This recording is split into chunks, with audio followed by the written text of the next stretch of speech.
in order to be enforced in a court of law. So let's think contracts. So in order to have a client, you must have a contract. If you don't have a contract, you have a customer or consumer. So the first document you must present to a customer, consumer, or client is a consumer notice. And when do you have to give that consumer notice? If you take a look at the consumer notice, first thing it says is not a contract. So if you have a client who doesn't want, or customer who doesn't want to sign this consumer notice, you just tell them that the law, the Pennsylvania Real Estate License Registration Act, rules and regulations of the Pennsylvania Real Estate Commission require that I present this document to you. It is not a contract. You never have to come back to me after you sign this, but I am duty bound by law to present this contract, this consumer notice to you that will let you know all the different business relationship choices that you can have with me, the licensee, the associate broker, the associate broker, the salesperson, and so it says here that in an effort to enable consumers of real estate services to make informed decisions about the business relationships they may have with real estate brokers and salespersons or licensees, the Real Estate License and Registration Act, or RAILRA, requires that consumers be provided with this notice at the initial interview. At the initial interview. Trent, should we pull up our own copies of a consumer notice for us? I think they're in Canvas, Matt. You dropped it in the chat. Yeah, Matt put it in the chat. Okay, got it. Okay, cool. Okay. All right, I'm sorry about that. Okay. So it says that RAILRA requires that you be provided with this notice at the initial interview. How does the law define initial interview? It defines it this way, and I read it, I quote, the initial interview is defined as a first contact between the agent and the consumer where a substantive conversation or discussion about real estate occurs. That is the first contact between the agent and the consumer where a substantive conversation or discussion about real estate occurs. What is substantive? A meaningful conversation. If it's information that you can get online, if it's public information, it's not substantive. In other words, if a client calls you, a customer calls you over the phone and says, hey, I'm interested in buying this house, or I want some information about the house. What's the price? What's the square footage? What's the zoning classification? That's all public information. That is not substantive. But when that consumer starts telling you about his or her motivations or financial needs, or they start saying, hey, I have a pre-approval for $350,000 from the credit union. I have a $75,000 saved. I'm in a lease, and the lease expires end of the year. I don't want to renew my lease. I need it, blah, blah, blah, blah. You need to stop that person and say, wait a minute, before you give me before I get into this discussion, I need to prevent you with a consumer notice. Well, if you can't email it, you can't text it, or however, then you have to give it to them orally. You have to read them the consumer notice. Then there is an oral consumer notice. I don't know if we have that in the chat, but there is an oral consumer notice that because the consumer notice is there to let this potential client know what it is, what are the different choices I can have, business relationship choices I can have with you. Well, let's look at them. The first, obviously, if you're a seller's agent, you would represent the seller and the seller only. If you're a buyer's agent, obviously you'll be representing the buyer to the exclusion of everybody else. You only represent the buyer. That's clear. But you could be a dual agent. So if you're on the phone with that consumer who's telling you all about his or her financial or motivations, then you could actually, you may be the seller's agent anyhow, because if they saw a sign that had your name, you probably already represent the seller. Now here's a person on the telephone telling you, I'm interested in a house, where you already represent the seller. So you could possibly be the dual agent. Dual agent, of course, is when you represent both the buyer and the seller in the same transaction, or when the company represents both the buyer and the seller. Sometimes people forget that. You're a dual agent if I represent the both. It's clear. I work for Keller Williams, Philly. Keller Williams, Philly. I represent the buyer. I represent the seller. I'm a dual agent. It's clear. But it's not as clear to some people when Keller Williams, Philly represents the buyer in this transaction. Keller Williams, Philly represents a seller in this transaction, but they're two different salespeople. You are still a dual agent because the broker is Keller Williams, Philly. The broker is every contract is between the broker and the client, is between the broker and the seller, between the broker and the buyer. It is not between you and the client, or you and the with the client. So just know, or you could be a designated agent, and some offices practice designated agency. You need to know whether you do or you don't. You need to ask, you would know that, I'm assuming, when you go into that company. Designated agency just means that a broker can appoint a person to represent the buyer exclusively, or represent, or have a seller agent, an agent appointed to represent the buyer exclusively, an agent appointed to represent the seller exclusively. And if you are a designated agent, then you're not a dual agent. The broker would be the dual agent. You would be designated agents. You would be dual agents, because in a dual agency situation, everybody in your office is also a dual agent. By the way, let me back up and say, if I'm a buyer's agent, everybody in my office also represents a buyer, because my office is Berkshire, my office is Compass. Everybody in that office represents that same client. So if you represent the buyer, every one of your colleagues, every associate broker, every salesperson in an office also represents a buyer. Same is true if you represent the seller. Same is true if you represent both parties. Everybody in that office is a dual agent. But if you're a designated agent, then no one in that office outside of the broker represents anyone. If I'm a designated agent, I represent the buyer only. If I'm a designated agent and I represent the seller only, then the other people in office would represent no one, but the broker would be the dual agent. Because and one of the reasons that most people practice designated agency is to avoid dual agency, because a lot of people don't like, well, I should say a lot, some buyers, some sellers don't like dual agency. They would rather you work exclusively for them. If in a designated agency office, then that broker, that buyer or seller, they obviously have to be in the same office to be a designated agent, because it has to be an in-house deal, cannot talk to anyone about that deal other than the broker. If I'm a designated agent for the buyer, I should not have a conversation about that client with anyone outside of the broker. Is that clear? Or any questions about that? If not, the oral consumer notice. If you're on the phone and you cannot get this consumer notice to a client or consumer, then you need to read the oral consumer notice. You should have it. Some people put it on their phones. They can text it. Some people, I see it on emails. On their emails. So it just reads this, and you read it. The law says you have to read this verbatim.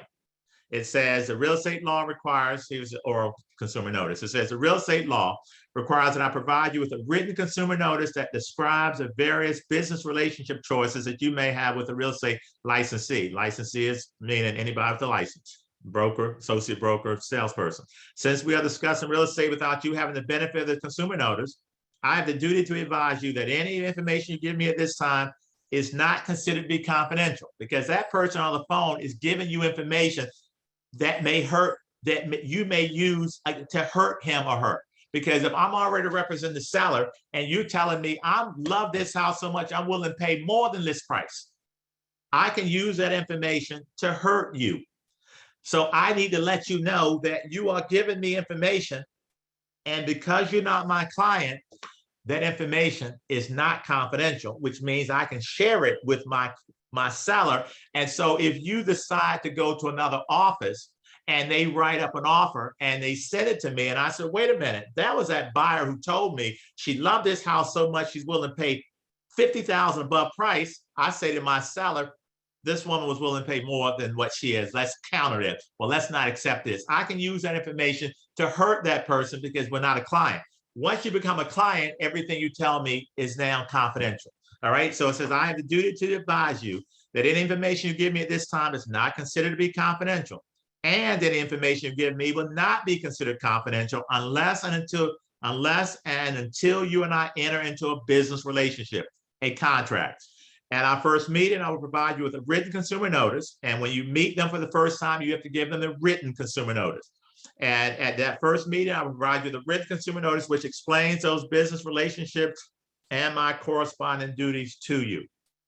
Any questions, comments? All right, if not, let's go.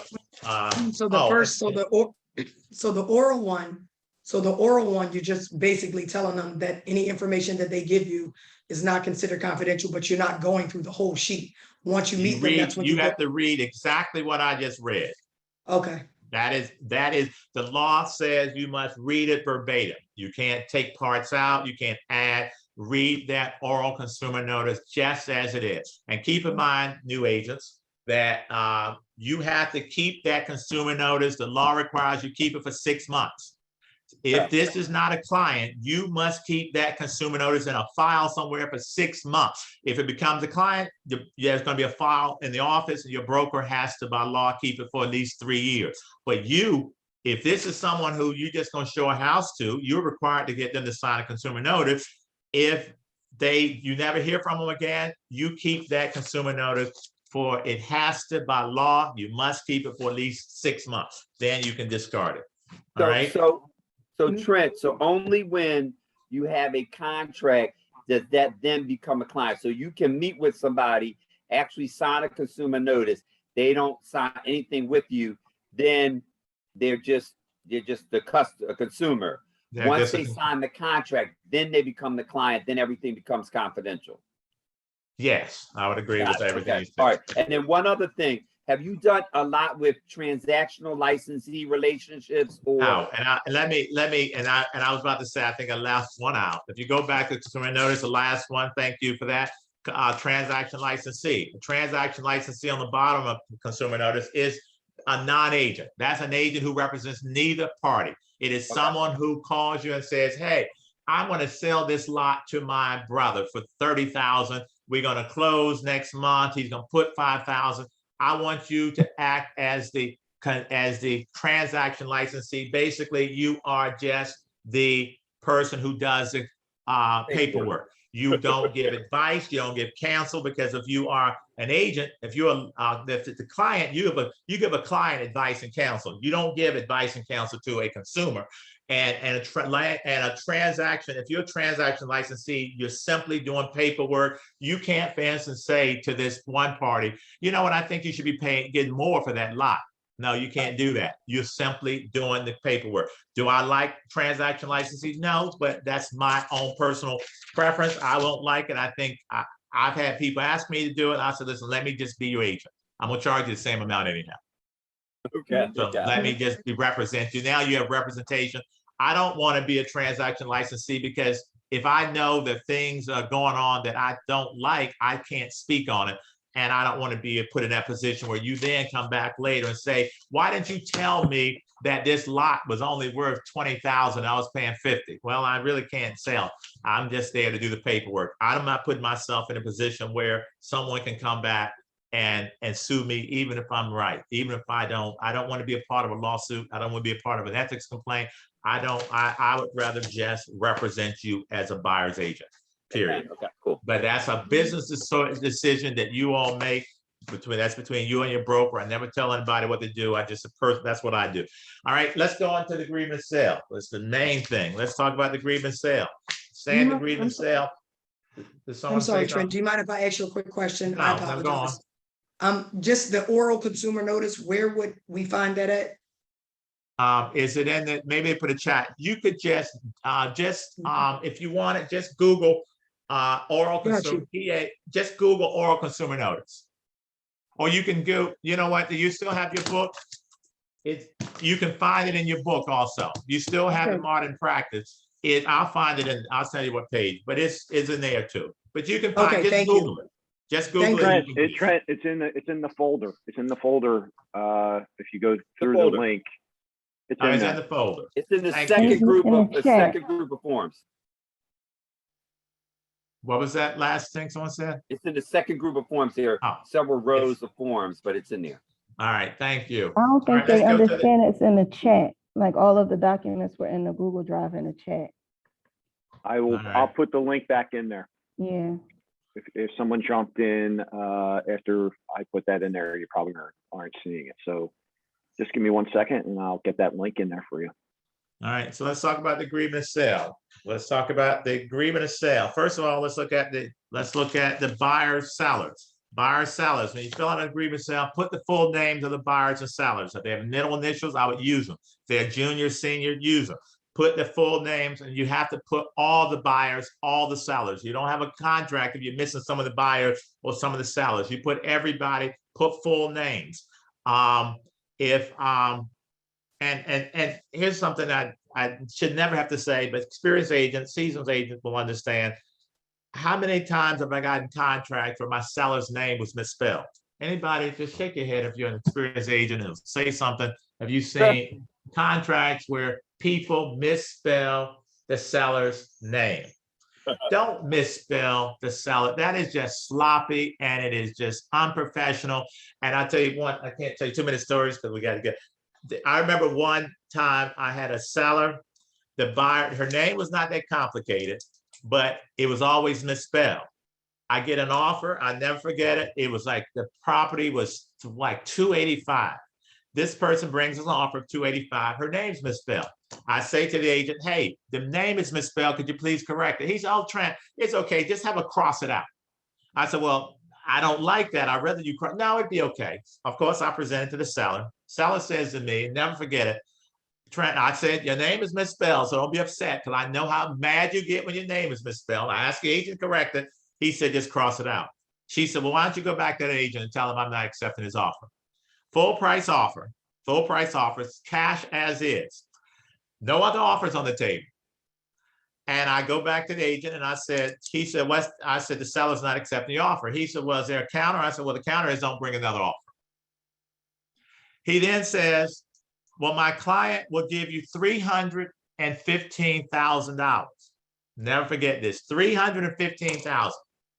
She says, tell your client, do not bring me any offers. I'm not taking anything from this buyer. While this is happening, I get another offer for $285. She signs it.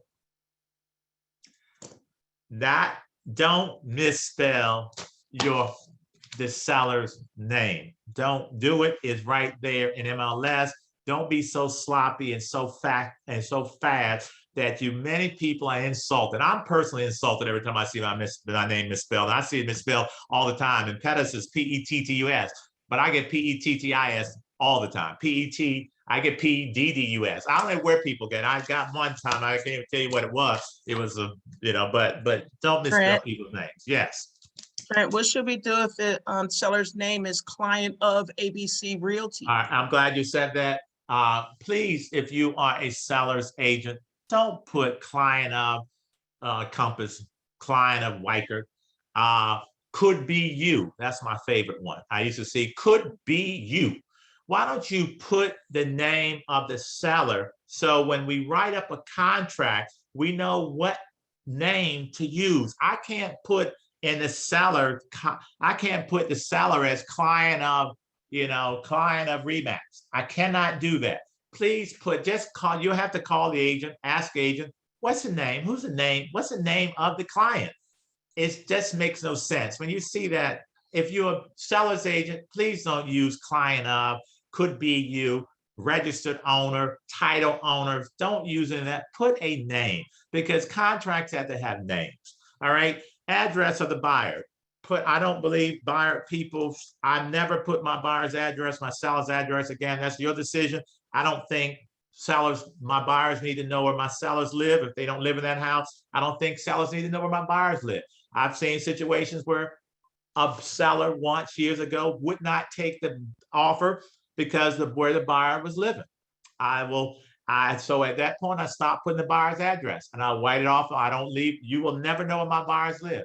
I white it off of the pre-approval. I did not put my buyer's address. This agent once told me that he had a question he kept talking about where this woman lived, where she lived. That's a tough neighborhood. She lives there. You sure and I'm certain we did not get that property because of that buyer's address. I personally don't put them. Again, that's a decision you make. I don't think it's necessary, but put the buyer or seller's address if you want. Address of it, but here's what you make sure you put in there, the address of the property. You make sure the address of the property, again, don't misspell it. School district. If you're outside of Philadelphia, this is where the school district. Are you saying you don't put the buyer's address on the agreement? I don't do it. I didn't say you can. I said I don't. It's up to you. That's a decision you make. I don't think Okay. the seller needs to know where your buyer lives. I personally don't, but that's my decision. That's something I do. Don't you put the buyer's address if you want, put the seller's address. I'm just saying that I don't do it. It's not, there's no right or wrong answer there. Most people do it. I personally don't do it. Half the contractors I see don't have it, half of them have it. I personally don't do it because I've seen a situation where somebody denied my buyer a house because of where she was living. So I'm there to protect my clients. And if I have to give you anything that's going to hurt you, I'm not going to do it. All right. So the address of the property, please make sure the address of the property is correct. Here's where we run into problems where the school district, if you're going outside of Philadelphia, please make sure the school district is correct. If you get a contract, if you're a seller's agent, you get a contract, they put the wrong school district, whatever you do, cross that out. Tell them that school district is wrong. Give me a new contract, because most people move out of Philadelphia to send their, because they want their children in a certain school district. Make sure the school district, some agents put the wrong school district. I have seen that. I'm sure anyone who's been in this business a while has seen it. They put William Penn School District when it's a wrong school district, or they put a certain elementary school in that school district and there's 2 elementary schools, but they put the wrong one. Someone buys a house thinking their child's going to a particular elementary school, but they're going to another one. And that will create a problem. Make sure, don't take your time, verify, have your clients verify on their own. I would say, hey, verify that a school district is wrong. I'm gonna verify it too. You can go on the website, you can call. If your client is moving to Lower Merion to be in the Lower Merion School District, for God's sake, make sure this school, that this house is in the Lower Merion School District. That should not be that difficult. That's the reason your client is moving out there. Make sure that is the right school district. I have seen that happen so many times, it boggles my mind the number of times I've seen agents put the wrong school district, the wrong elementary school, the wrong high school, the wrong junior high school. Make sure that information is correct. If you're in Philadelphia, it doesn't matter. All right, but outside in the county, it does. All right, the tax ID number, make sure you put that. It's important to have the tax ID number. You can get that from public records. You can get it from the MLS description sheet, buyer relationship with the licensed broker. If you're representing the buyer, obviously the broker's information is on the left, their license number and all their contact number. You would know if you're the buyer's agent, obviously you would check that box. If you're representing both parties, all the information in all the boxes is going to be the same because you would be a dual agent.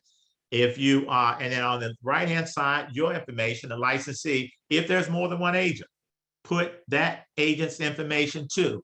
If there are 2 of you, put both people's information. Don't leave out one person's information. If you have a co-agent, put that person's information also.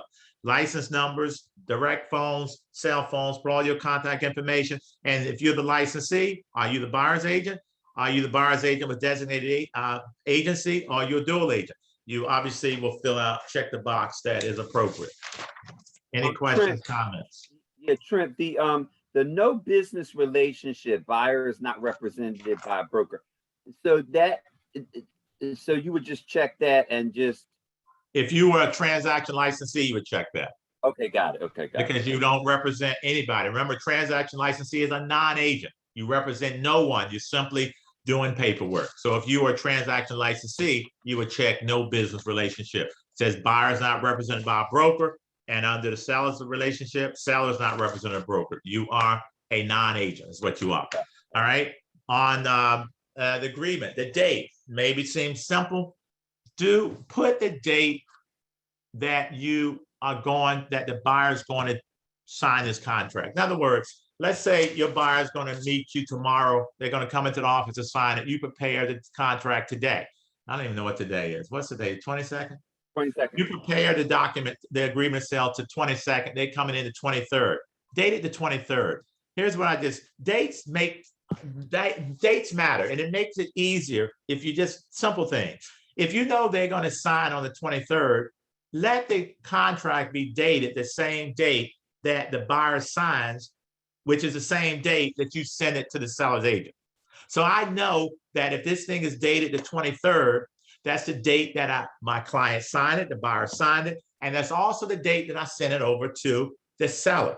So in other words, you don't want the agreement is dated today, the buyer signs it 2 days later. It gets confusing when you start having counter offers. Just have the date that the buyer, this contract, the date the buyer signs it, which should also be the same date that you send it to the seller's agent. Purchase price obviously is just whatever you offer. An initial deposit. Do you have to have an earnest money deposit in a contract, in an agreement sale? Is that mandated? Can I have an agreement sale without an earnest money deposit? Can I submit an offer to you and an earnest money deposit be zero? Mhm. Yes. Yes. Yes. Sometimes people will say, no, you have to have an earnest money deposit because contracts require that you have consideration. Well, consideration in an agreement sale is the purchase price, not the earnest money deposit. Earnest money is just saying, I am showing my good faith. I want to purchase your house. I'm putting down 10,000 or 5,000 or 30,000 as a sign of good faith. It is not consideration. It is consideration in an agreement sale would be the purchase price. I'm going to give you 400,000 for this property. That's the consideration. Consideration, remember, is anything of value. Doesn't have to be money. All right. If you all funds, paragraph B, 2B, keep in mind, it says all funds paid by the buyer within 30 days of settlement will be by cashier's check or wire funds, but not by personal check. If you're working with someone who's going to close in 15, 20 days, especially an investor, make sure you receive either wire funds, that we're seeing that more and more, or you get certified funds. Do not take a personal check when you are closing within 30 days. All right. Do not accept a personal check. All right. And let's see, it says whoever the deposit, that earnest money deposit, regardless of the form, will be held by the broker, regardless of the form of payment, will be paid in US dollars to the broker for the seller. It says here the broker for seller, it could be different. Maybe their offices don't want to hold escrows. So if there's anything else, put it there. It says state, unless otherwise stated here. If it's going to be the broker or the buyer, simply put the broker or the buyer. If it's going to be the title company, write out the name of the title company. If it's going to be an attorney, write out the name of the law firm. It does not have to be the broker for the seller. The default position in this contract says broker for seller, but it could be a title company, it could be an attorney, it could be the broker for the buyer. Just spell out who is holding it. Now keep this in mind. If anybody other than that broker holds it, look, let's finish that sentence. It says the broker who will retain sums in an escrow account in conformity with all applicable laws and regulations till this contract is completed or terminated. Only real estate brokers are required to hold deposits in accordance with the rules and regulations of the State Real Estate Commission. In other words, attorneys and title companies don't have to hold deposits in accordance with the rules and regulations of the State Real Estate Commission. So if anyone other than a broker is holding the money, you need to know what happens if there is a dispute. I mean, you should have an escrow letter, but you need to know what happens, who determines who gets the money if the title company is holding it, who decides where the money goes if the attorney is holding it. If the broker is holding it, the broker is bound. As a broker, I know exactly what I can do and what I cannot do if there's a dispute about earnest money deposit. But if it's a title company or an attorney, you don't know what they may do or how they may make that decision about money. I personally don't want an attorney or a title company holding escrow. I think it should be, in my opinion, it should be held by a broker. It just makes it easier. That's my opinion. Don't get mad. You send it to your title company. All right. Any questions, comments? Paragraph 3. Oh, I do have a question about that. So then if the title company is holding the escrow, would you just ask for an escrow letter to kind of cover yourself there? Absolutely. Okay. Absolutely. Okay, thank you. And then you should read it. Make sure you know what happens, because what if the escrow letter says if there's a dispute, the title company would give the money to the buyer in 30 days. Or the title company makes a decision who gets the money. I don't want that. So make sure you understand and your buyer understands what happens if there is a dispute, because there's no problem until there's a problem. right? Exactly. Thank you so Right. much. All right, seller assist, paragraph 3. Seller can pay up the seller assist. Here's a mistake a lot of agents do. Make sure if you ask for seller assist, what's the maximum seller assist that the buyer can get? If it's FHA, we know the seller can give up to 6%. That you don't even have to ask. If it's an FHA insured mortgage loan, the seller can give the buyer or pay up to 6% of the purchase price in seller assist. If it's a conventional loan, it depends. It depends on down payment. It could be 2 to 4%. It depends. So you need to know how much seller assist. Don't put 6% on a conventional loan only to learn that the lender says you can only get 3%. Now you got an issue because the seller needs to give you 6. Now you can only get 3. Now you say, well, let's reduce the price. You know what? Look at this line. Take a look at it. Then look at on paragraph 3. Paragraph 3. It says seller is only obligated to pay up to the amount or percentage which is approved by the mortgage lender. Well, if the mortgage lender says you can only get 3, even though the contract says 6, the seller agreed to give you 6. The mortgage lender says you can only get 3, then I'm only obligated to give you 3. That's the end of it. You just lost your client money. $200,000 house, that could be $6,000. I'm not giving you a home warranty. I'm not giving you a new roof. I'm not lowering the price because you did not know how much money how much assist you could get. You put 6. I'm on the assumption that's your client. That's the lender you're working with. Don't make that mistake. Remember, VA could be 4%, but with VA loans, the seller could pay transfer tax and other things. So just ask the lender how much seller assist that the seller can give before you write this up. If it's FHA, you don't have to ask because we know the seller can give you up to 6%. All right. Paragraph 4. Paragraph 4, settlement and possession. Settlement date is whatever you make it out to be. Please look at a calendar. Believe it or not, I see contracts all the time where I remember one where the settlement was on Christmas Day. Now, if you didn't know Christmas Day was a holiday, shame on you. I've seen them New Year's Day. I've seen them 4th of July. Take a calendar. And when you're selecting a settlement date, make sure it's not on a Saturday, on a Sunday, on a holiday. Just, again, that's just sloppy. You write it up today and you just put November 25th because and November 25th happens to be Thanksgiving. Have a calendar, no weekends, no holidays. All right. And also the settlement will occur in the county where the property is located or an adjacent county. I've seen agents who say, you know what, we're going to have it in Cherry Hill. Well, buyer gets to select where the title company, where the settlement's going to be. Well, it has to be in a county where the property is located or in a county that touches Philadelphia County. So it says there the settlement would occur in the county where the property is located or in an adjacent county during normal business hours. And you all could agree to have it in Pittsburgh if you want. You can agree to have it at 3 a.m. But unless you agree otherwise, it has to be in the county where the property is located, and it also must be during normal business hours. All right. Let's go down to F. 4F, payment of transfer tax was divided equally. Transfer tax in Philadelphia, 4.278%. 4.278%. It is divided equally between the buyer and the seller. Seller pays 2.14%. Buyer pays 2.14%, unless you agree otherwise. Everything in a contract is negotiable. But you paying half, according to this, is split equally. So transfer taxes are expensive in Philadelphia, but they're not the most expensive in the Commonwealth. I think in Scranton, they're 5%. I think in Pittsburgh, they may be 5 or a little over.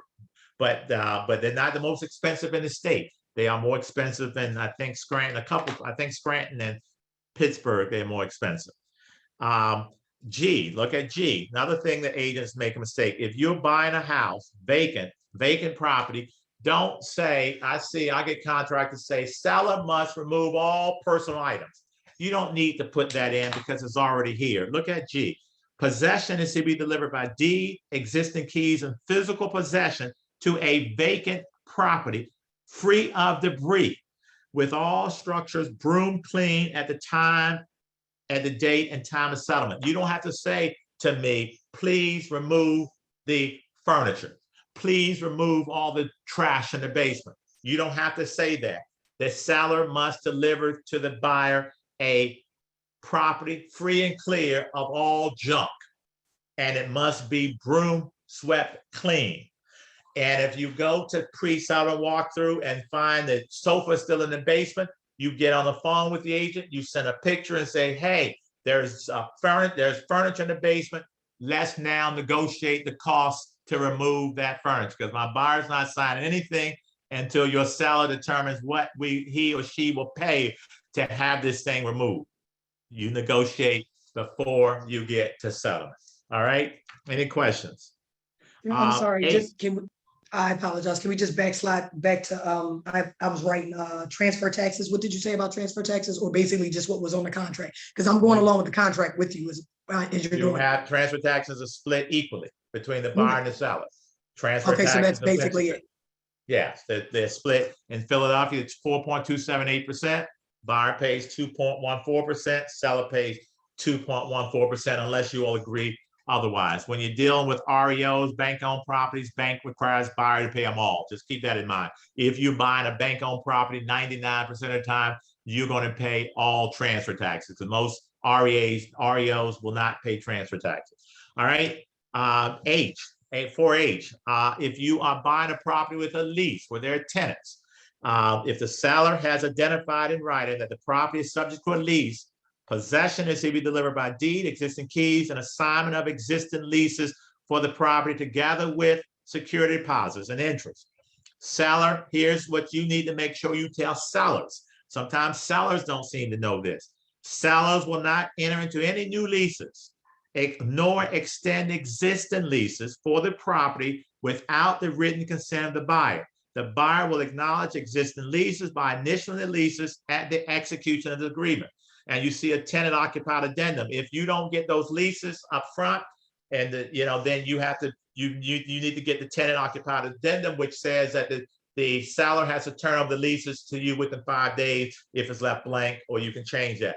So keep in mind, if you're the buyer's agent, you want copies of those leases. It's better if you're going to represent a seller, have those in hand, and if a buyer's going to write up a contract, just send those leases. You can white out the tenant's name if you want, because maybe you don't want that information known. I don't know. But you should give them copies of leases. Buyers should sign them as proof that they received them, sign them and date them, so that you know that the buyer have seen they've seen the leases and they acknowledge them. So now they know exactly what the rents are, how much security deposit, they know when the lease ends, when it began. They have all the information available to them, because they may get the leases and decide they don't want to buy the property. I had a client of mine call me, a past client. I sold them a duplex. I just pulled it up. It was 18 years ago. No, it was 15 years ago. He called me yesterday. He wants to sell it because he just got married. And I pulled it up just to see it. It was 15 years ago. And I asked him, I said, what are they? It was a 2+2 duplex. So it is. And I said, what are the leases? I mean, what are the rents now? Because when I sold it to you, it was the rents were $650 and $600. He said to me yesterday, oh, Trent, I never raised the rents. He said the rents are still $600, $650. But my tenants won't leave. I said, of course they won't leave. It's a nice 2+2 duplex, and they're paying $600 and $650. I wouldn't leave. I said, those rents should be probably over $1,000. He said, really? I said, so I thought it was funny, but yeah. So you want to know also, you want rent rolls. If you're selling, if you represent the buyer, you want to make sure, you want to know if the tenants are paying on time, right? What if the tenants, I'm not buying a duplex where the tenants are both tenants are 4 months behind, and I'm in the process or about to start the eviction process. I need to know that. Ask those sellers, give me a rent roll. Tell me in the last 6 months, when did they pay rent? What date did they pay rent? Am I buying a house where the rents are on, they pay, but they're always late every month? If I'm a person buying my first investment property and I need that month, that rental income to make the mortgage payment, I want to be sure, I need to know if the rent's going to come in on time or is it going to be late. That's information you should ask. All right. So Tenants cannot, landlords cannot, or sellers cannot enter into new leases. They can't extend leases. They can't do anything without the buyer's approval. All right.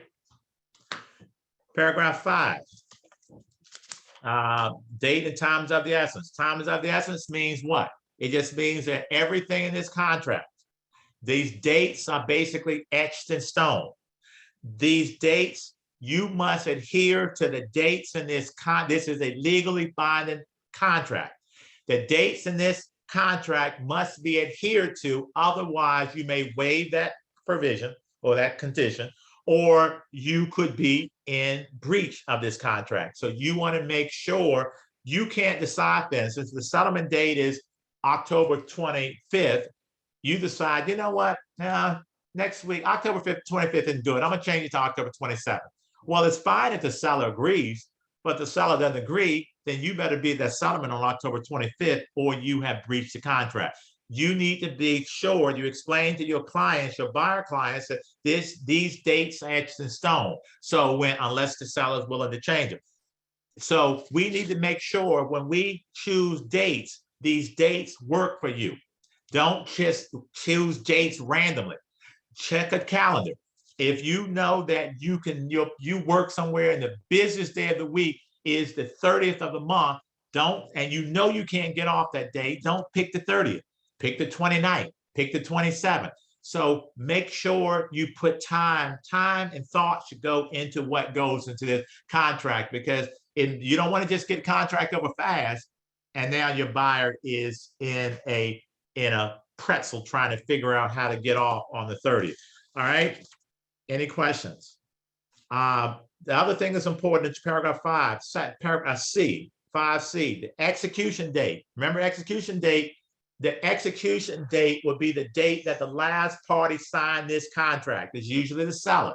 Buyer signs today, and the seller signs tomorrow. The execution date would be tomorrow, it would be the 23rd. When we count, if you have 10 days to do a home inspection, you don't count the execution date, you count the date after. You start counting the date after the execution date. So let's just use the date. You say it's the 22nd. If today is the 22nd, not if, today is the 22nd. If the seller signs a contract today, the execution date is the 22nd. So you would start counting the 23rd. If you have 10 days to do a home inspection, the day you start counting would be the 23rd, the day after the execution date. Yes, you count holidays. Yes, you count weekends. If you have 10 days to do a home inspection, and some agents would say, I'm not counting Christmas. No, you count every day. You count calendar days. Execution date, you start counting. Well, let's look at what it says. Paragraph 5C, it says the execution date of this agreement is a date when the buyer and the seller have indicated full acceptance. How do you indicate full acceptance? By signing a contract. Full acceptance is agreement by signing and/or initialing it.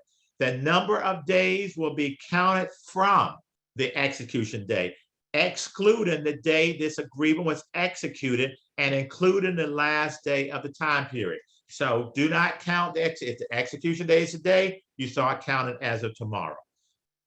Any questions? Any comments? Is this helping anybody? You on board? Helping me, Absolutely. One person is helping one person. helping me. Absolutely. 108 So people on helpful. this, and one Woo, go person is Trent. helped by this. The rest of y'all are just. No, there's it's nothing else to helping do. Trent. It's helping. Thank you. All right, Very helpful. all right, let's go to paragraph 6, zoning. It's Zoning. helping, yes, definitely. All right, zoning. Failure of this agreement to contain the zoning classification, except in cases where the property is zoned solely or primarily to permit single-family dwellers, will render this agreement voidable at the buyer's option. If your property is zoned as a single family, you don't have to put the zoning classification. You only have to put the zoning classification if it's zoned for anything other than residential. But let me just give you this piece of advice. I don't care what the zoning classification is, put it in the contract. If it's zoned residential, just I believe this, you never leave a blank in a contract. Put NA if it doesn't apply. But I believe even if it's residential, if it's RS5A, just put RS5A. just put the zoning classification. And why do you not leave these things blank? When I receive this contract from you, I'm the seller's agent, I see this. I don't know if you meant to leave it blank or you forgot to fill it out or you intended to leave it blank. Put something there. I would just write whatever the zoning classification is, write it there. It won't hurt you. You don't have to put it in there if it's residential, but it's better to put it there. All right. But keep in mind, all right, any questions about, all right, there's something, well, you know what? I'll come back to something about zoning. Look at paragraph 7. Paragraph 7. These are all the things that are to be left in the property. These are the fixtures. Remember, a fixture is anything that's attached to the building that has been made a part of the building. If I have a chandelier, obviously is a part of the building. And that chandelier must be there. If you showed a property today and it had a beautiful antique chandelier in the dining room, and you come back and doing the pre-summer walkthrough, and that chandelier has been replaced or removed altogether, then that seller has possibly breached that contract. Whatever you see in that house should be in that house when you come back. Tell sellers, for instance, I've seen this beautiful refrigerator, very expensive refrigerator in the kitchen.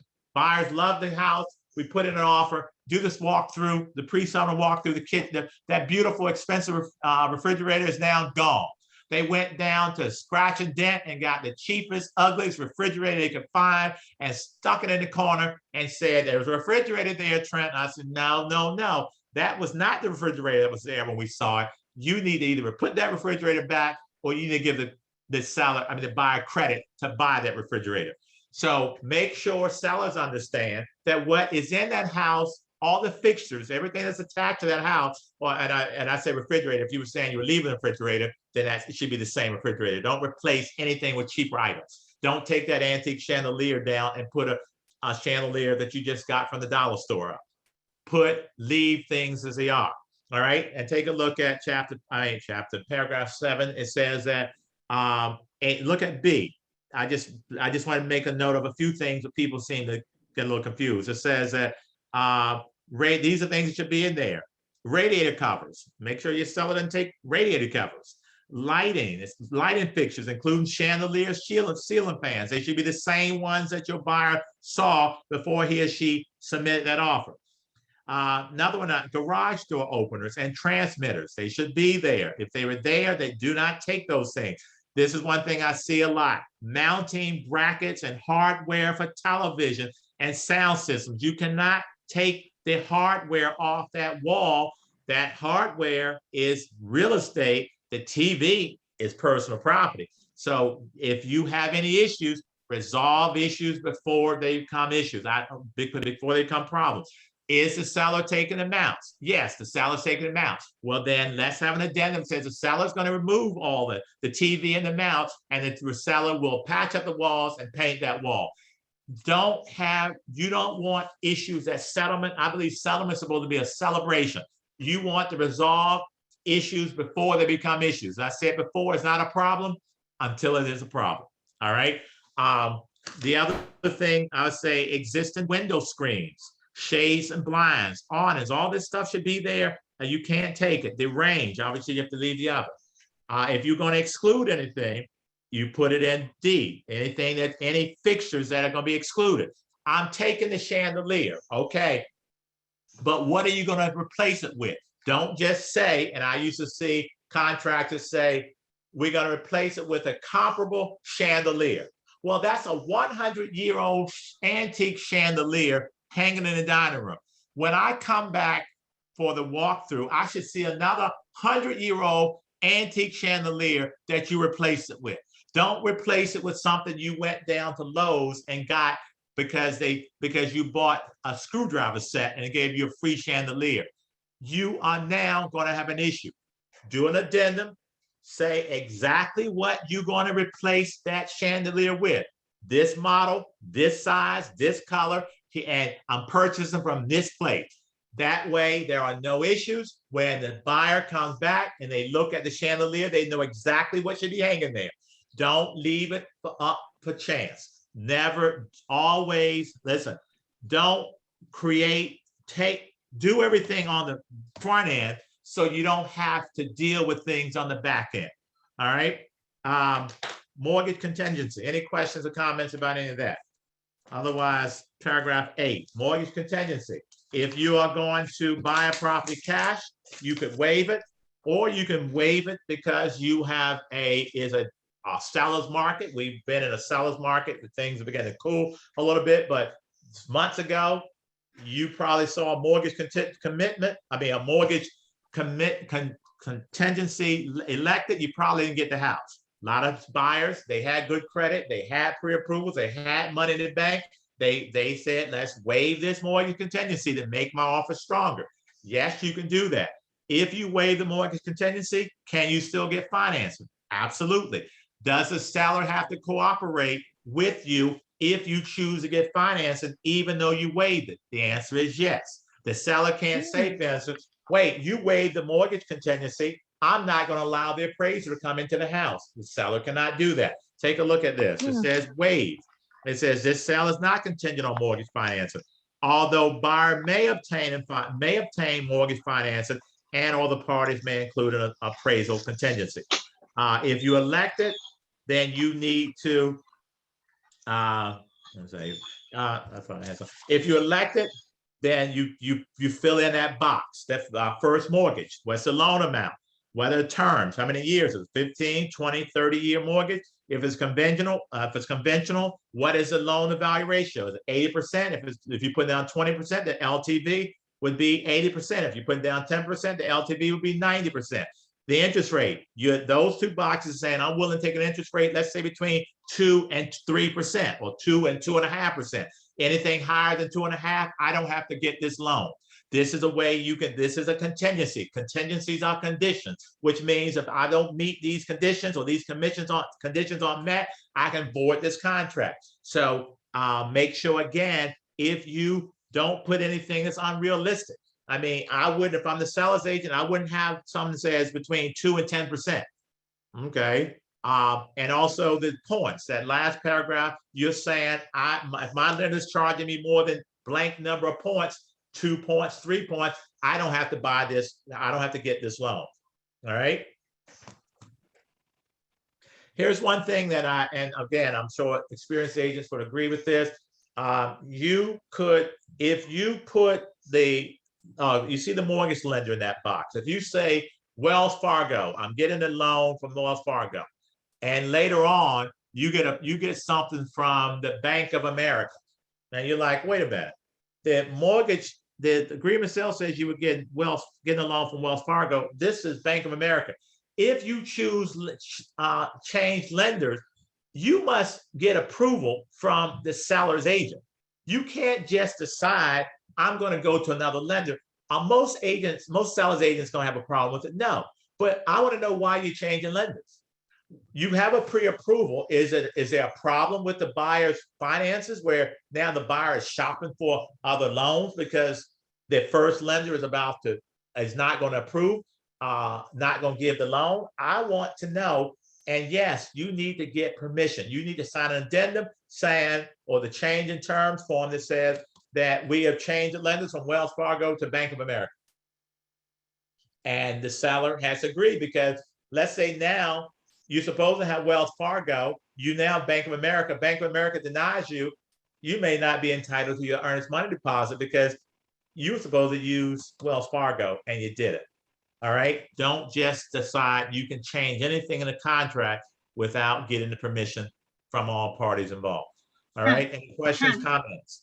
Trent, what would you suggest? Leave that blank, the lender info? No, I will put something in there. But if you're going to change lenders, just do an addendum saying that the buyer is going to change from Wells Fargo to Bank of America, and have the seller agree to it. But if you're the seller, I mean, to me, that's a red flag, because my question before I have my seller sign is that why?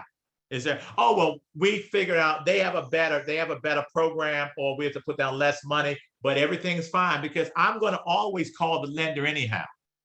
Okay, I'm calling you as a buyer's agent should reach out to that lender. I don't care what, to make sure that this person can get that this is a viable candidate.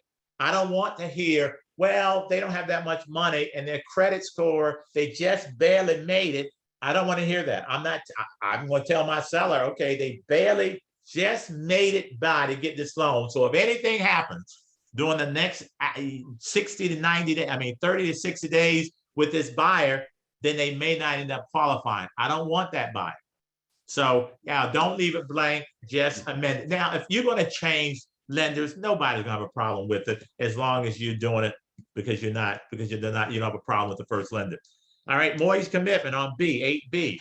That blank is a mortgage commitment date. You need to have this mortgage commitment no later than this date. Make sure that date is not some unrealistic date. I think about 10 days before settlement. Some people may say 15 days, 10, 15 days is probably fine, because a mortgage commitment may have some stipulations or some conditions that must be met before they can get this loan. Let's say things like we need to verify employment, the buyer's employment. It's conditioned on or contingent upon us receiving the appraisal at this value. It's conditioned on it's getting a title report, a clear title. So it's going to probably be a lot of things that we're just waiting on, but it may be something that says that a buyer needs to pay off his car loan before. That's one of the conditions. You're like, whoa, I didn't know that. So you need to, so don't make it too close in case there's anything the buyer needs to do, but don't put a day before settlement. You want probably 10 days or so before settlement. So if there are anything that needs to be taken care of, the buyer has a chance to do it and has enough time. All right. May I ask you a quick question, Trent? Yeah. For the mortgage contingency, why would somebody waive it if they had the cash and they wasn't sure if the cash, like, why would they waive it if they wanted? They will waive it to make their offer stronger. Let's say seller's market, which we've experienced for the last couple of years, hot seller's market, seller gets 10 offers. Many of them have mortgage loans. Let's say all of them have mortgage loans, except yours. You offer the same amount of money, but you waive the mortgage contingency, which means there's no appraisal attached. So even if it doesn't appraise, you still got to buy the house. Let's say the appraisal is a lot less. You still have to buy this house. Would you take would you take an agreement where a person waived the mortgage contingency, and that means there's no mortgage, they can get a mortgage, but it's not, if they don't get it, you still have to buy this house? Or would you take a loan where there's a mortgage commitment? Loans could be, the buyer could be denied, something could happen, but if it's waived, it don't matter what happens, that buyer must buy that house. So it makes your offer stronger. Okay, so even like you said, even if they waive it, but then they choose to get a mortgage, if they don't get the mortgage, they're still obligated. They still obligated. Got you. Because you get if you waive it, you're still obligated to go through with the deal, whether you get approved or not. But nobody's going to waive it unless they know they can get approved. Okay, that's what I was asking, because I did have a client before that did that, and I just was curious. Okay, I understand. Okay. All right. Now, here's what I talked about earlier. Let's go to 8B number 2. I mentioned earlier when I said that seller told me, this other agent said that they would keep the deposit if we didn't get the mortgage commitment in by a certain date. Take a look at 8B2. It says seller may terminate this agreement by written notice of the buyer after the date indicated above if the documentation demonstrating the lender's conditional outright approval is not, they don't get it. They don't get this mortgage commitment, they could terminate. And just speaking of termination, is the notice of termination in the paperwork, in those documents. I want you to take a look real fast at the notice of termination of agreement of sale. Agents get this one wrong all the time. The notice, I didn't say all the time, notice of termination. If you have the right to terminate this contract, use the notice of termination of the agreement of sale. If you notice, the notice of termination is a unilateral contract, means only one person has to sign. And if you look at the notice of termination, it says buyer terminates this agreement of sale. That's the first box. Second box says seller terminates this agreement of sale. Because there are places in the contract that the buyer can terminate. Well, here it allows the seller to terminate this contract if the seller does not get commit the mortgage commitment by this date that's stipulated in the contract. And if you Trent, notice, where it's are only- you in the agreement? Sorry, Trent, where are you in the agreement? I'm on I the got notice. lost. I'm on What the line? agreement on 8B number 2, 8B2. Got it. Thank you. Paragraph 8, but I'm looking at the notice of termination agreement of sale now. I don't know if that's in the documents, but I'm just saying, if you don't look at it, just make a note. When you're terminating the There. agreement of sale, if this seller decided to terminate this contract, use the notice of termination of agreement of sale, not the release of agreement of sale. In order to terminate, only one person has to sign a notice of termination. This is you, the seller, saying to the buyer, I'm terminating this contract. Now we can sign that agreement of sale release. But the seller has a right to terminate this contract if I don't get the commitment in by that certain date. Does everybody follow me? Yeah, I see the notice of Follow you, termination. but Okay. All where's right. the notice of termination at though? Am I losing? It's in the documents that Matt sent us. Okay, all right, thank you. All right. And so Trent, say it again. So when you terminate the agreement, okay. So when is this termination of agreement of sale? When is that done? Is that done like so that you always have a way out or something? Now, or? all right. Okay, let's look at this. Go back to, we're on paragraph 8B2. Okay, We're talking about the mortgage commitment date. Number 2 says, seller can terminate this contract if the buyer does not give them a mortgage commitment on him for this date, correct? Right. Yes. Look at, that's why the word terminate is there. Okay, Right. Let's say the mortgage commitment date was due yesterday. Seller says, I'm going to terminate this contract today. Because you have the right to terminate this contract, use the notice of termination of agreement of sale, which says is a unilateral contract. If you notice on the termination of agreement of sale, only the terminating party has to sign, not both. Only one person signs. That's the person who chooses to terminate this contract. The buyer can terminate it. The seller can terminate it. Depends on, there are places where the buyer can terminate it. When we talk about a home inspection, buyer can terminate the contract if that buyer is not happy with the condition of the inspection. Okay. So the seller terminates it, signs it. That's his or her way of saying this deal is done. Then you can sign the buyer. that notice of termination. The notice of termination then says where the money goes. Because remember, a broker can never decide who gets the money. All right. The money, once and if there's no dispute, even if there's no dispute, there should be something in writing that says, hey, broker, this is where the money goes. All right. So let's go back to this paragraph, back to it. So I want to show you where it says where you have to return that money. Look at paragraph 8B number 3. It says, if this agreement is terminated or the mortgage loan is not obtained for settlement, all deposit monies will be returned to the buyer, period. Well, there's some that follows, but period. If the seller chooses to terminate this contract because the buyer did not meet the deadline, did not get the mortgage commitment to that seller on or before that date in the contract, yes, the seller can terminate this, but that buyer is entitled to his or her earnest money deposit back. Okay. Any questions? All right, look at E. Take a look at E. Paragraph E there is important.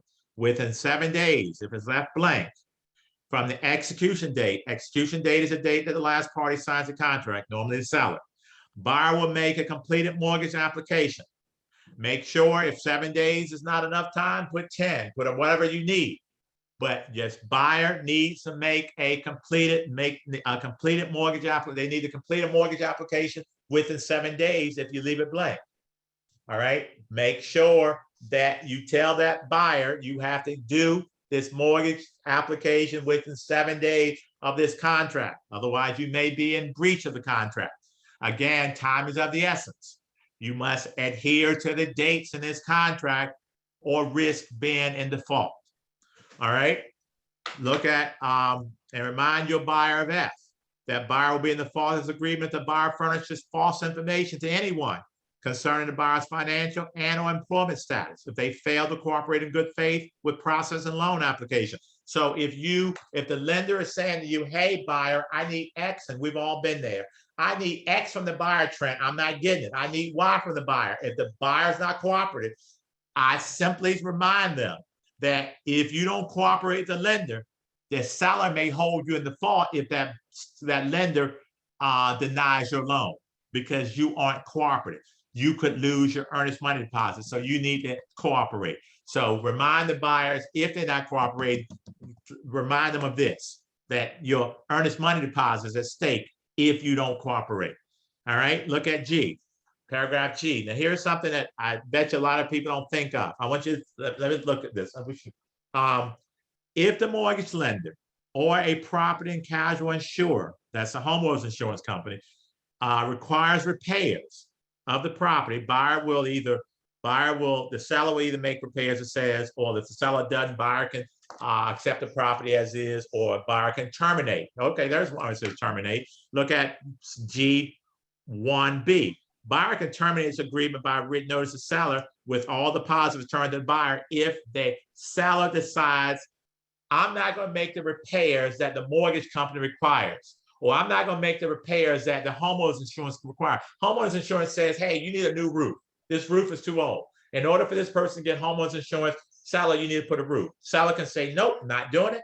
Then the buyer can terminate it, or the seller could say, or the buyer could say, okay, I accept it, I'll put the roof, or the buyer could say, I'm not going to go forward with this deal. It could terminate it, sign that notice of termination, and get all his or her earnest money deposit back. But here's one thing I want you all to think of. A lot of people don't think of. If you do, let's say you're buying this house, you're waiving the inspection, all right? Because it's a crazy market out there, you waiving the home inspection. I want you to think of this. You waive the home inspection. You don't waive this. I see this mistake a lot.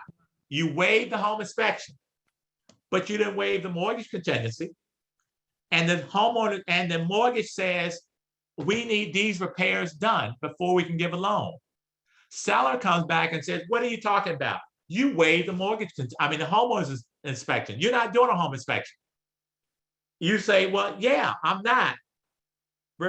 Make sure you understand there are two other places where the seller may be required to do repairs.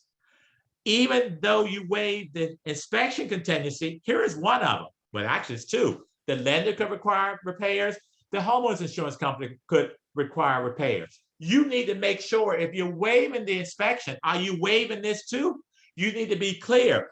I'm waiving the inspection. I'm also waiving because if I'm the seller, I have to come back to my seller and say, oh, you need to put a new roof because the homeowner's insurance company says they won't give a policy to the buyer unless you put on a new roof. The seller says, what are you talking about? Are you out of your mind? He waived the home inspection.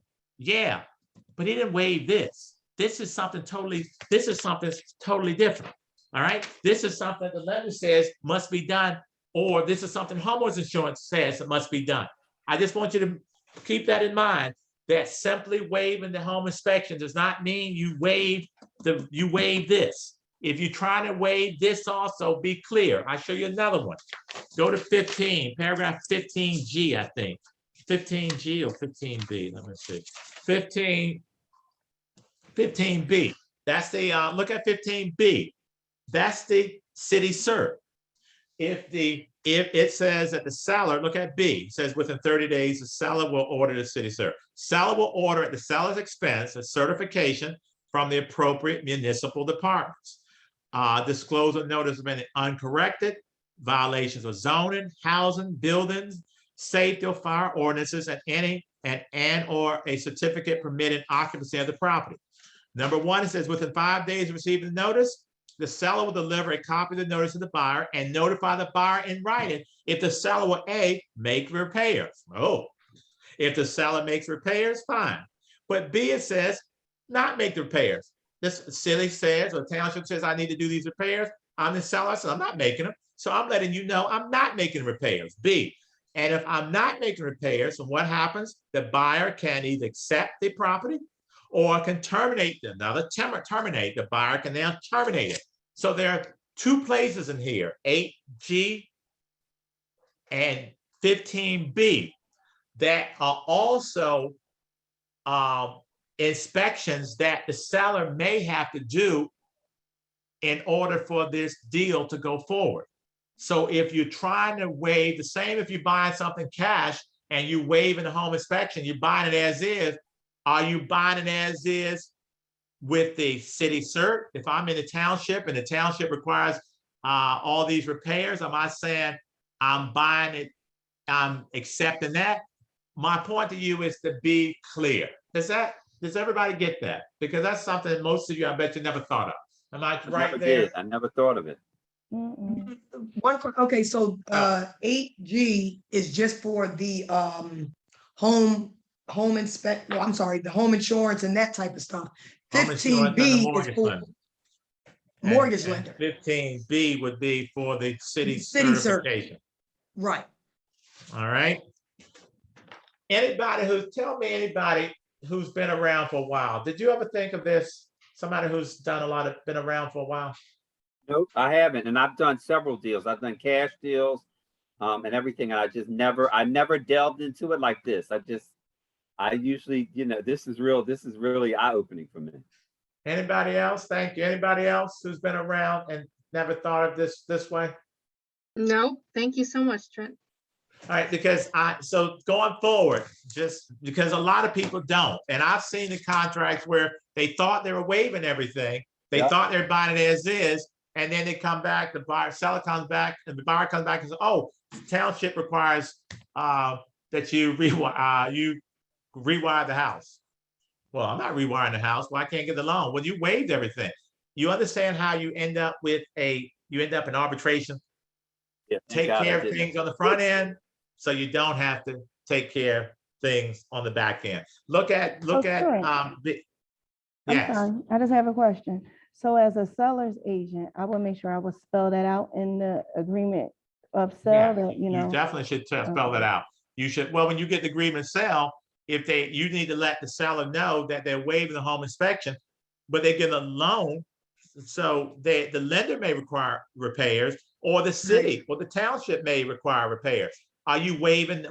They're not waiving those things. That way it's not a surprise when the buyer comes back with something from it saying, I want you to do X because the township requires it. In order to get the UNO or the use and occupancy permit in Delaware County, the seller must take care of X. So you need to explain this to your seller, so your seller's not like, wait a minute, I don't understand this. I thought the home inspection was waived. There are two other places here where the seller could be required to do inspections. All right, let's go down to the box on FHA. FHA VA. If you have an FHA insured or VA guaranteed loan, you have to complete this box. It does not apply to conventional. And that first line is checked. What was that? Where are you? I'm on page 4 on the FHA VA box. You see the box? I see. Okay, got it. Okay. I'm sorry, it's H. What paragraph is it? Is 8H. 8H. If you're working with an FHA VA buyer, you need to put in that first line, you put the purchase price. If an FHA VA loan, it must appraise for the purchase price or higher. This says that if it doesn't, the buyer can terminate this contract. If you have an FHA loan, the property is $200,000 and the property appraises for $190,000, the buyer does not have to go forward. If the buyer chooses to go forward, the buyer would have to pay that extra $10,000. So the buyer can buy it, but the buyer is not obligated to buy it. The buyer can back out because FHA VA, the property must appraise at least for the purchase price. It can be higher, but it cannot be lower. All right. And also down there, you see the box says buyer has received the notice for your protection, get a home inspection. You can get that in zip forms for your protection, get a home inspection. Make sure you present that to them and have them sign it and date it if it is an FHA or VA loan. All right. Any questions, comments? And the 203K as well, the 203K right. finance. If there's a 203K, then you have to check that next box. If a 203K loan is a rehab loan, is an FHA product, it is a rehab loan.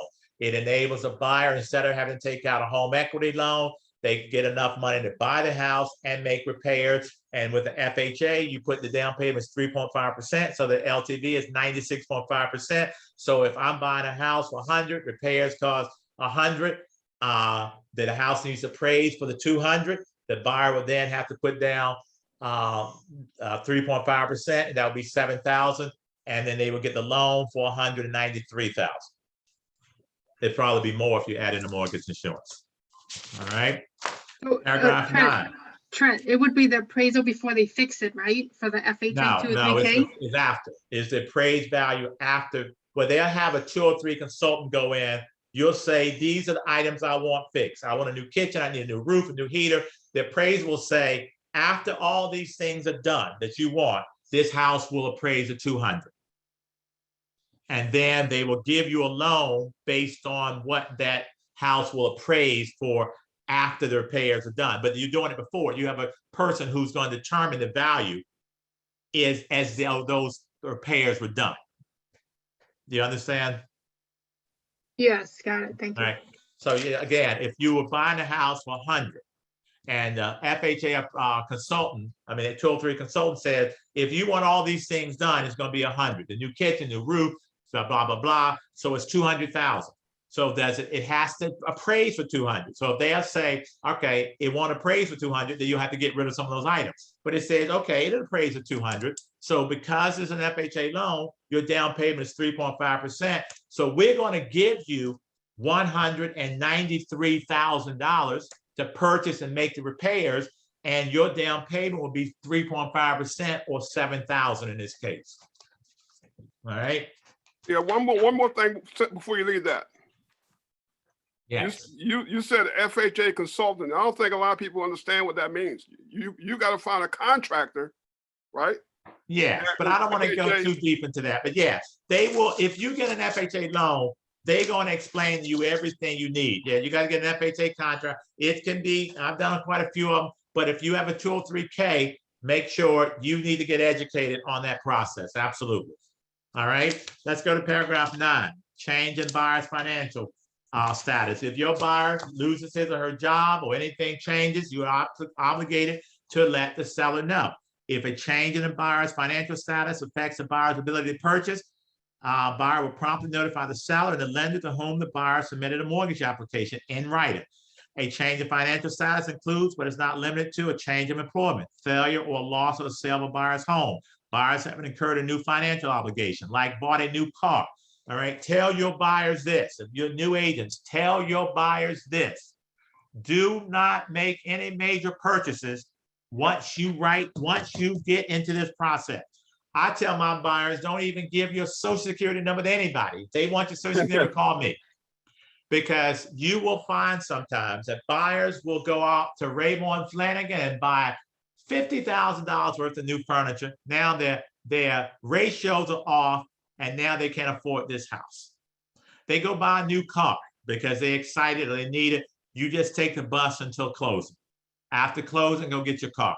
But before closing, take the subway. We have a great subway system here. Use it. Do not buy a car. Don't buy furniture. Don't go to the 76ers game and give your social security number and get a t-shirt. Don't have anybody run your credit once you start this process, because you don't want your score to go down and it'll affect your ability to buy this property. I remember I had a client who went out and bought all this furniture 2 weeks before settlement. Her ratios are off. She could not buy the house. They said, well, you can't buy this house, but you can buy one that's $25,000 less. So she never bought a house. Number 10, seller's representations. Obviously, if we're in the city, I'm not going to talk about if you're not in the city. If you're in the city, it's public water. B is public sewer. But if you're outside the city, you've got the, you obviously is a little bit more complicated. Look at paragraph E on the seller's disclosure. Sellers are required by law to complete a seller's disclosure. It should be with the other documents. If you're selling a unit that has 1 to 4 units, you must complete a seller's disclosure. If it's 5 units, it's considered commercial. You don't have to do it. All right, 1 to 4 units, you must. And there are some. And if you see condos, it says disclosures for condominiums and co-ops are limited to the seller's particular unit. So if you're selling a condo or co-op, you only comment or describe it or you only give out information about your unit, nothing outside of your unit. All right, because the condo association provide that. What was I going to say? Oh, the seller's disclosure is going to be in your documents. I just want to make one comment about a seller's disclosure because I'm sure agents will see this. Where's my seller's disclosure? Seller's disclosures are required. There are 10 exceptions to a seller's disclosure. There are 10 times that you're not required to present a seller's disclosure. I don't need to go over them all, but one would be, well, let me go over. The first one, if you transfers that are a result of a court order, court says you must transfer this property, seller's not required to give a seller's disclosure. Number two, and I'm looking at the seller's disclosure, first page, transfers to a mortgage lender that resulted from buyer's default and subsequent foreclosure. Well, the bank's going to sell you the property because the buyers, they bought it back at the sheriff's sale. The bank's not required to give you a seller's disclosure. Number three, transfers from one co-owner to another. Well, if we both own the property as joint tenants or tenants in common, I sell my interest to you. I'm not required to give you a seller's disclosure. Number four, transfers made between a spouse or the direct descendant. I'll sell my property to my daughter or my son. I'm not required to give them a seller's disclosure. Number five, transfers between spouses that result from a divorce, legal separation, or property settlement. We go through the divorce, it's clear.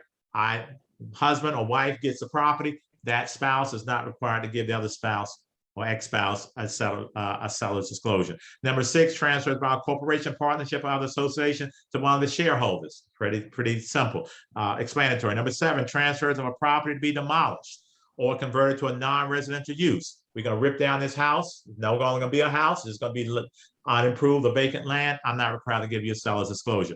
Number eight, transfer of unimproved or vacant property. Vacant property, I'm not required to give you a seller's disclosure. Number 10, I'm gonna come back to 9. Number 10, transfers of new construction. New construction, not required. Brand new house, not required to give you seller's disclosure. However, if you sell a new construction, make sure you get a home inspection. Make sure you get a home inspection. Make sure you get a home inspection. Make sure you get a home inspection. Most people think because it's new, they don't need a home inspection. Some developers are better than others. Remember, new house, no one's ever flushed the toilet 50 times. Maybe they installed the air conditioning unit wrong. No one's ever turned it on. It's the middle of the winter. All right, maybe so you don't know. No one's ever turned the heater on. No one's put the lights on and off 1,000 times. Things may not be hooked up properly. Get a home inspection. And number 9, this is one that really you should be concerned about. A lot of times we kind of forget this. Number 9, transfers. You don't need a seller's disclosure. If it's a transfer by the fiduciary during the administration of the seat in the estate, guardianship, conservatorship, or trust. If you are the executor or administrator of an estate, you're not required to produce a seller's disclosure. However, this is the however. If you look at the last page, and I see seller's disclosures all the time, just X's, say this is an executor, Trent. I said, well, I thought the executor lived in the house. Well, she does. Well, then she must know something about the house. Take a look at the box, because this is important. The second to the last box on page 10. It says it says an executor, administrator, trustee, signature block. It says, according to the provisions of the real estate seller disclosure law, the undersigned executor, administrator, or trustee is not required to fill out a seller's disclosure. Well, we just saw that on number 9. Look at the next line. The executor, administrator, and trustee must, however, disclose any known material defects of the property. So if you are the executor or the administrator of the property of the estate, and you know, for instance, it was your mother's house and the roof leaked, and you repaired the roof, you paid for it, you know the roof leaked, you must disclose that.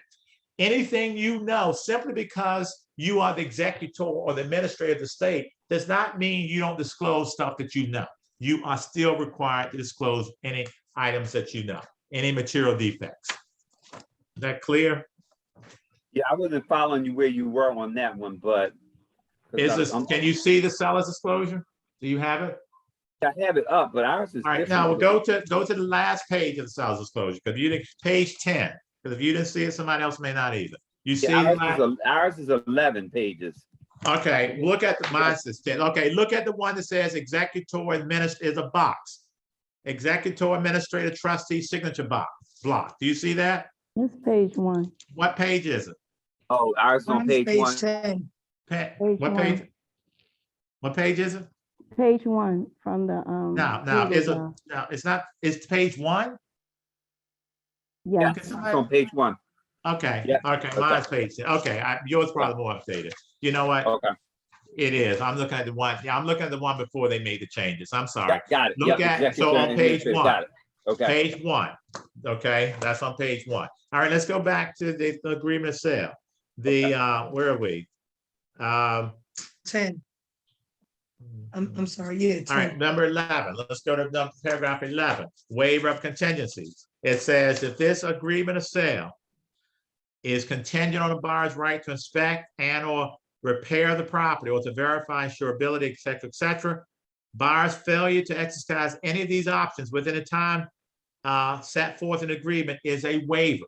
All right. And it says in that contingency, a waiver of that contingency, the buyer accepts the property and agrees to release. In other words, if you put that, if you have a, let's say an inspection contingency for 10 days and you don't do the inspection within 10 days, and those 10 days on the 11th day, you haven't breached the contract, you simply waive that contingency. That means you just have to move forward. No matter what's wrong with the property, you can't now ask the seller to make repairs because you waived that contingency. You didn't waive the contingency. You didn't waive the one that says that the mortgage company asks for repair, or if the city or the township asks for repair. You're simply waiving the right to do that home inspection because you didn't do it within those 10 days or whatever date you put, or how many days you put. But make sure you make sure you did a home inspection before time runs out. That's one of the reasons I believe that you should do a home inspection as soon as possible. If I'm negotiating right now with a seller and I think they're going to take the offer, I'm going to have the thing set up for tomorrow or Monday. Well, I don't want to wait till the 9th day. Maybe something happens and now the home inspector's sick, or the buyer or the seller or the buyer's sick. I would get this thing done as soon as possible. Also, I remember years ago, I had a property. The buyer told me he was going on vacation to Brazil, and he told me I said, nice, have a great time, nice guy. So, well, let me back up.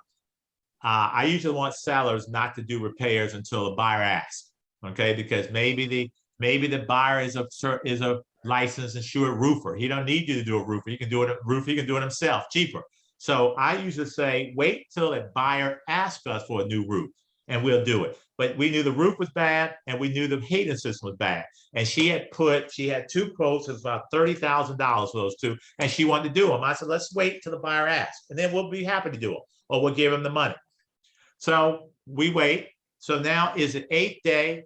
And I'm like, when is this buyer going to do the home inspection? 9th day. I'm like, wait a minute. Now, it's not my job to call up and ask because I represent the seller. 10th day comes, I'm like, well, this is the last day to do it. I get a call from the buyer's agent. He says, Trent, in some state, he was just coming back from Brazil. He says, we're going to do the home inspection tomorrow. And I said, well, today is the last day to do the home inspection. He says, well, I know, but I told you I'd be in Brazil and, I wouldn't be able to do it. And I said, well, did you take the home inspector to Brazil? You could have still done it while you were in Brazil. Well, long and short of it, they did it the next day. They came back. And what do you think they asked for? A new roof, a new heater. You know what I said? Sorry, seller's doing nothing. They had to buy the property the way it was, and they did. They would have gotten a new heater, a new roof, $30,000. That's why I always tell sellers, don't do it until we have to. She would have done them both. Buyer screwed up. Don't make those mistakes. Time is of the essence. All right, number 11. Or any questions, comments? All right, number 12. I'm sorry. Number 12. Here it goes. That May I ask you a question real fast? I'm so sorry. I know you're like, I can't. Yeah, just go Okay, so on. we left off at 10. We left off at 10, so we No, don't need we're at any. 11 now. We're on 12 now. I left off, Well- I covered 10. I covered everything I wanted in 10. I'm Okay, not that's going what I through wanted every to single know. paragraph. I'm going through That's all all the I needed to key. know. All right. That's all I needed to know. Okay, number 12. I just got a text from my friend. I don't know if I can say Lisa, but my friend Lisa, this morning. Let's look at this because I think a lot of agents have questions about this. Buyer's due diligence inspections. Number 1A, buyer will provide access to surveyors, appraisers, home inspectors. So if the seller won't allow people in, the seller could have breached his contract. But here's a key part here. Only parties and their real estate licensees may attend any inspections. You can't just bring anybody you want to a home inspection. The only people who the seller can say, if you're not a party to this contract, you cannot come. The agent can come, the parties to the contract can come, the home inspector. The boyfriend or the girlfriend who's not a party to this, I don't know why you would not let them in, but you could say no. This happened to me just over the summer. I had a property in Darby, a single in Darby. I'm in Florida. I get a call from the seller and her husband. They were living. They had come by to pick up something. That was the day of the home inspection. The buyer brought her boyfriend. They have 3 kids together. They all were there. The buyer's parents came. The buyer's boyfriend's mother came. The buyer's boyfriend's brother came. The buyer's sister and best friend came. I think that's 12 people there. The home inspector was there. A radon person was there. And who was the other person? There's another person, home inspector, radon, and there was a third. They were doing something. And of course the agent was there. There were like 13, 14 people. They were livid. So I called the agent and said, well, wait a minute, who are all these people? That is not the time to have all of the family and friends tour the house. I asked them, I said, my seller would like those people out. And they had to leave. Now I said, obviously, leave the boyfriend, and he's gonna be living there. But everybody else, they had to leave. Otherwise, the seller said to me, we're gonna make everybody leave if you don't get most of these people out. And I had to, because they were living. But I couldn't say you're being unreasonable. The contract says only parties and their real estate licensees may attend any inspections. And so they had to leave. That's the first time and only time that's ever happened. But this is not the time. You tell buyers, don't bring, you come. First of all, they get in the way. You're trying to do a home inspection. This is going to be your home. You need to hear what the inspector says. You need to be able to ask questions. You don't need someone running up and down the steps. This is still not your home. This home belongs to someone else. So be respectful. Tell buyers, leave your family members and your friends at home. Don't even have them come doing the pre-summer walkthrough. Let them come doing when you have your housewarming, okay? And tell them bring gifts, all right? B, a 12A2, buyers may make 2 pre-summer walkthrough inspections. 2, that's it. Not 3, not 4, not include the home inspection. You can go into this house 2 times for the purpose of making sure that any repairs or anything that you asked for were completed accurately, completed, period. But you cannot keep coming into someone's house because you want to measure the living room or you want to measure for drapes. You have 2 times. The seller can then say, you are not allowed after 2 times. If you've gone in twice, you can't go in the pre-summer walkthrough. You may not be allowed to go back. I had a seller once call me and the buyers kept going in and doing all kind of measurements and everything. And we let them in. The 5th time I called and say, hey, buyers like to go in. Seller said, I'm fed up. They can't go in anymore. She said, what are my rights? I said, well, the contract says that the buyer may make 2 pre-sale and walkthrough inspections of the property. She said, how many have they made so far? I looked at my notes. I said, they've been in 4 times. She said, tell them they can't go back anymore. They couldn't go back anymore. They could not even go back on the day of inspection. I mean, the day of the settlement. They weren't allowed to go back. Tell your buyers 2 times. That's it. Some sellers are probably okay. And to all agents, you don't have access. You can't just go into someone's house without permission. Just because you have the lockbox does not mean you can drive by any time and go into a house. That is a code of ethics violation. If you, one, don't ever give access to somebody. Don't give a buyer a lockbox code. And we know agents do that with inspectors with investors all the time. Never give the lockbox to anyone. You have the right, the permission to go into the house. You can't then pass that on to anyone else. Never, and you can't decide to go in without first getting permission from the agent for the seller. You can't just decide, oh, we're over in the neighborhood. Let's just run in the house and look at it again. No, you need to say to the seller's agent, hey, we're in the neighborhood, house is vacant. My buyer would like to look at it again. Is that okay? Yes. And I would text, email, I want a record. So no one can come back and say, I didn't have permission.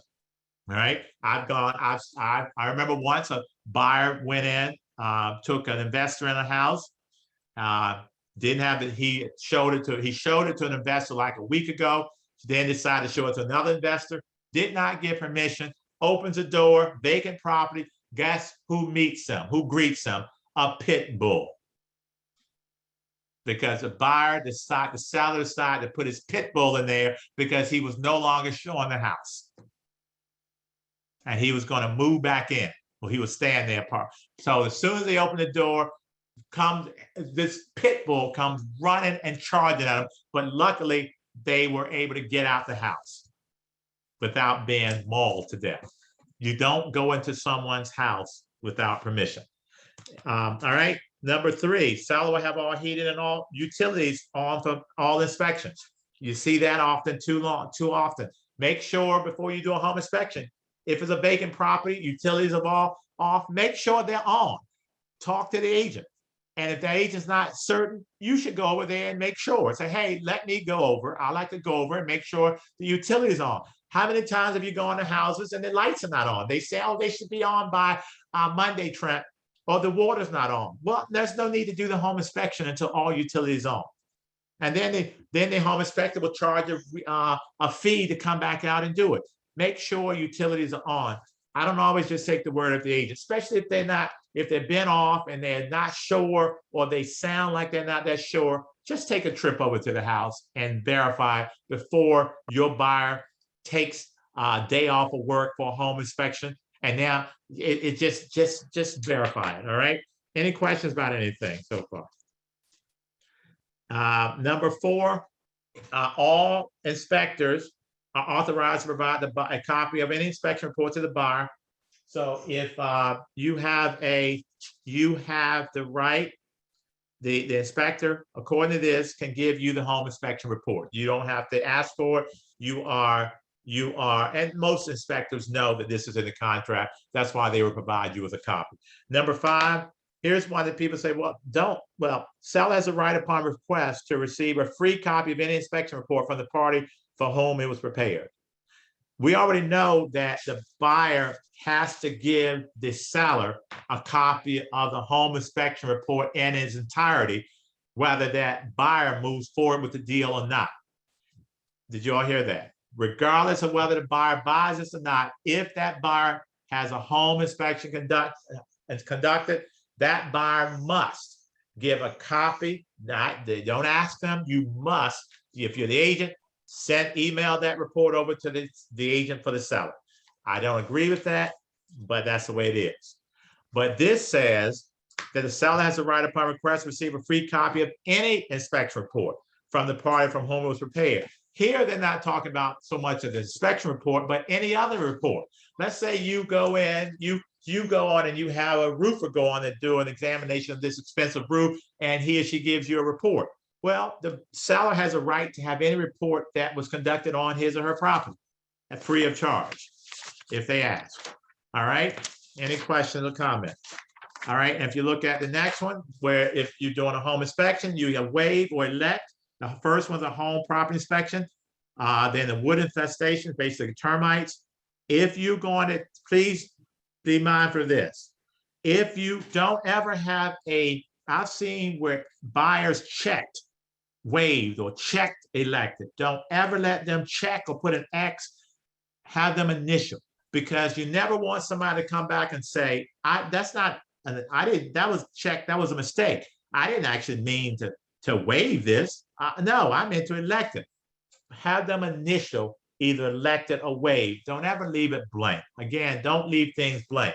And if you get it blank, have that agent send it back or ask the agent to please, if you're waiving it, the home inspection, waiving termite, waive it. Have the buyer initial it. Don't just leave it blank. Blank does not tell me it's being waived. Blank tells me you just left it blank. I don't know whether you intended to leave it blank or you didn't intend to leave it blank.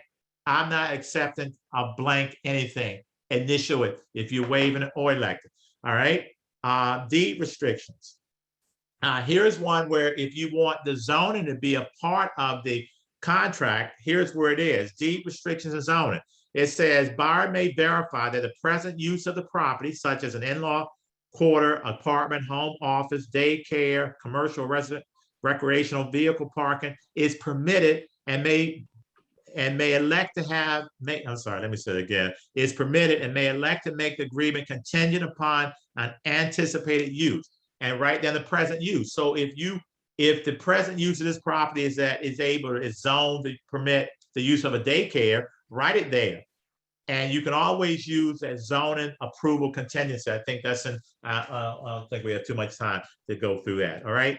But if you want the zoning to be made a part of it, if you're not sure if this is your buyer wants to put a daycare in this building, and you're not certain that a daycare is permitted in this zone, then put it there. And you can make that is now contingent. So if a daycare is not permitted in this zone where you think it is, then the buyer can terminate this contract. All right. Or if you want to change, let's say a daycare is not permitted in this zone, but you want to change the zoning classification. That same form allows the buyer to do all the paperwork to see if the zoning can be changed to permit or allow a daycare. But I'm going too far into that. All right. Let's go over to Trent, Trent, are there yeah. any of these that you would suggest we always elect or always suggest our buyer elect? I can't, well, no, I wouldn't tell you. Now, if you get a home inspection, I would always say elect radon, whether you're going to do it or not. But I can't tell you what a buyer should or should not elect. That's up to your buyer. Okay. That's strictly up to you. Now, would I say, do you really need that on-lot sewage? Well, if it's Philadelphia, you can probably waive it. The water service, same thing. Philadelphia, you can probably waive it. Deed restrictions, you could waive it if you want it. I mean, but I can't tell you property boundaries. Is that going to be an issue? Probably not. But again, I can't tell you what, because a buyer may want you to elect them all. I can't tell you which ones. They probably won't, but I can't tell you which ones you should and should not.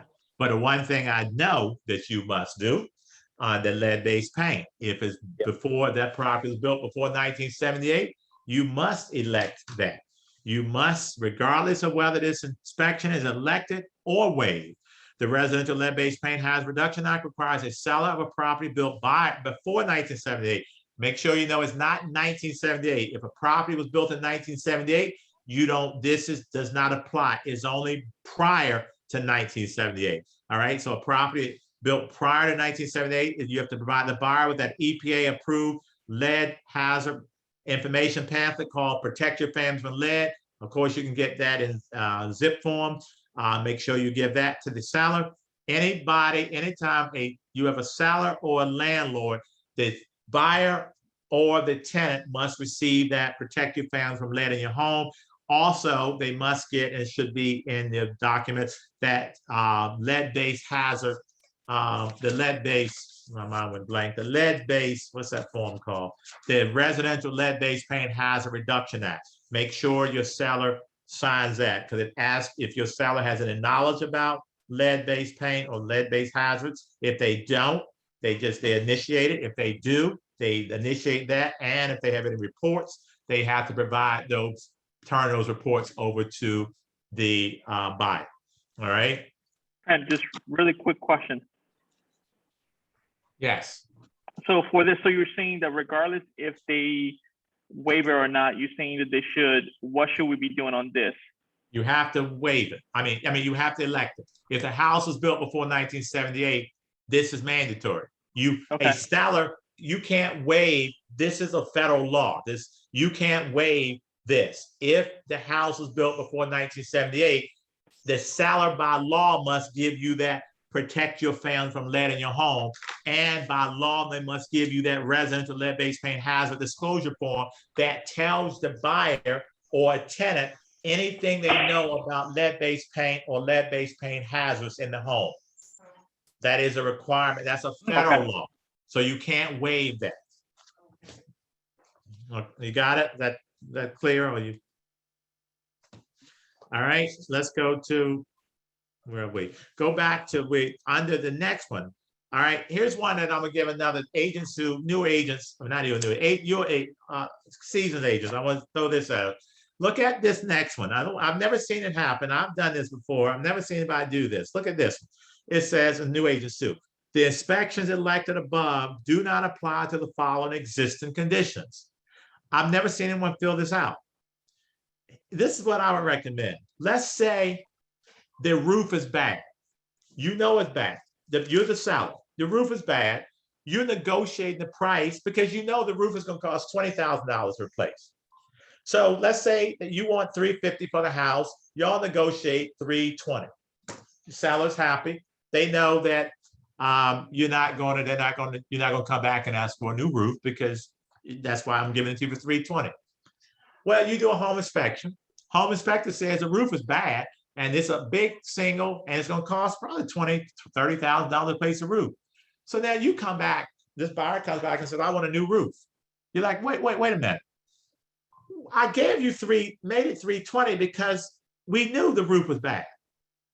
If you put this where it says inspections elected above do not apply to the following existing conditions, put in there the main roof. That way you can't come back after having done an inspection and said, I want the roof repaired or I want a credit for the roof. No, the roof is not a part of this home inspection. You can't come back and ask me for something that deals with the roof because that was an existing condition. We already talked about it. When I accepted your offer, you knew the roof was bad. I gave you a price based on the roof being bad. Don't come back then and talk about the roof. I've had that happen.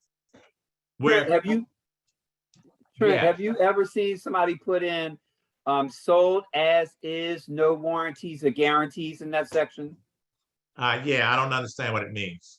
Okay, no, that means like it's just being sold as is. So I know what that means, but I'm saying that you need to be more specific than. I don't know. Again, does that mean you buying it as is as far as the mortgage contingency? I mean, any repairs that the bank requires or that the township requires, or it's just as is as far as the home inspection?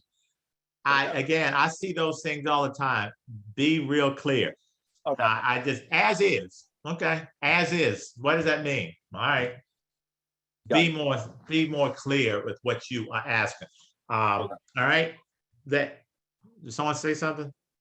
All right. Let's go to paragraph 13. 13.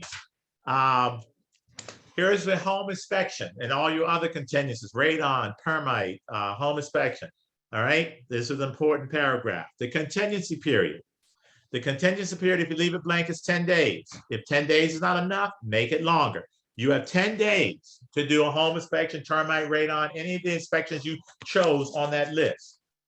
If 10 days is not enough time, please give yourself more time than 10 days. I think that may be upstairs. More than 10 days. I'm not sure.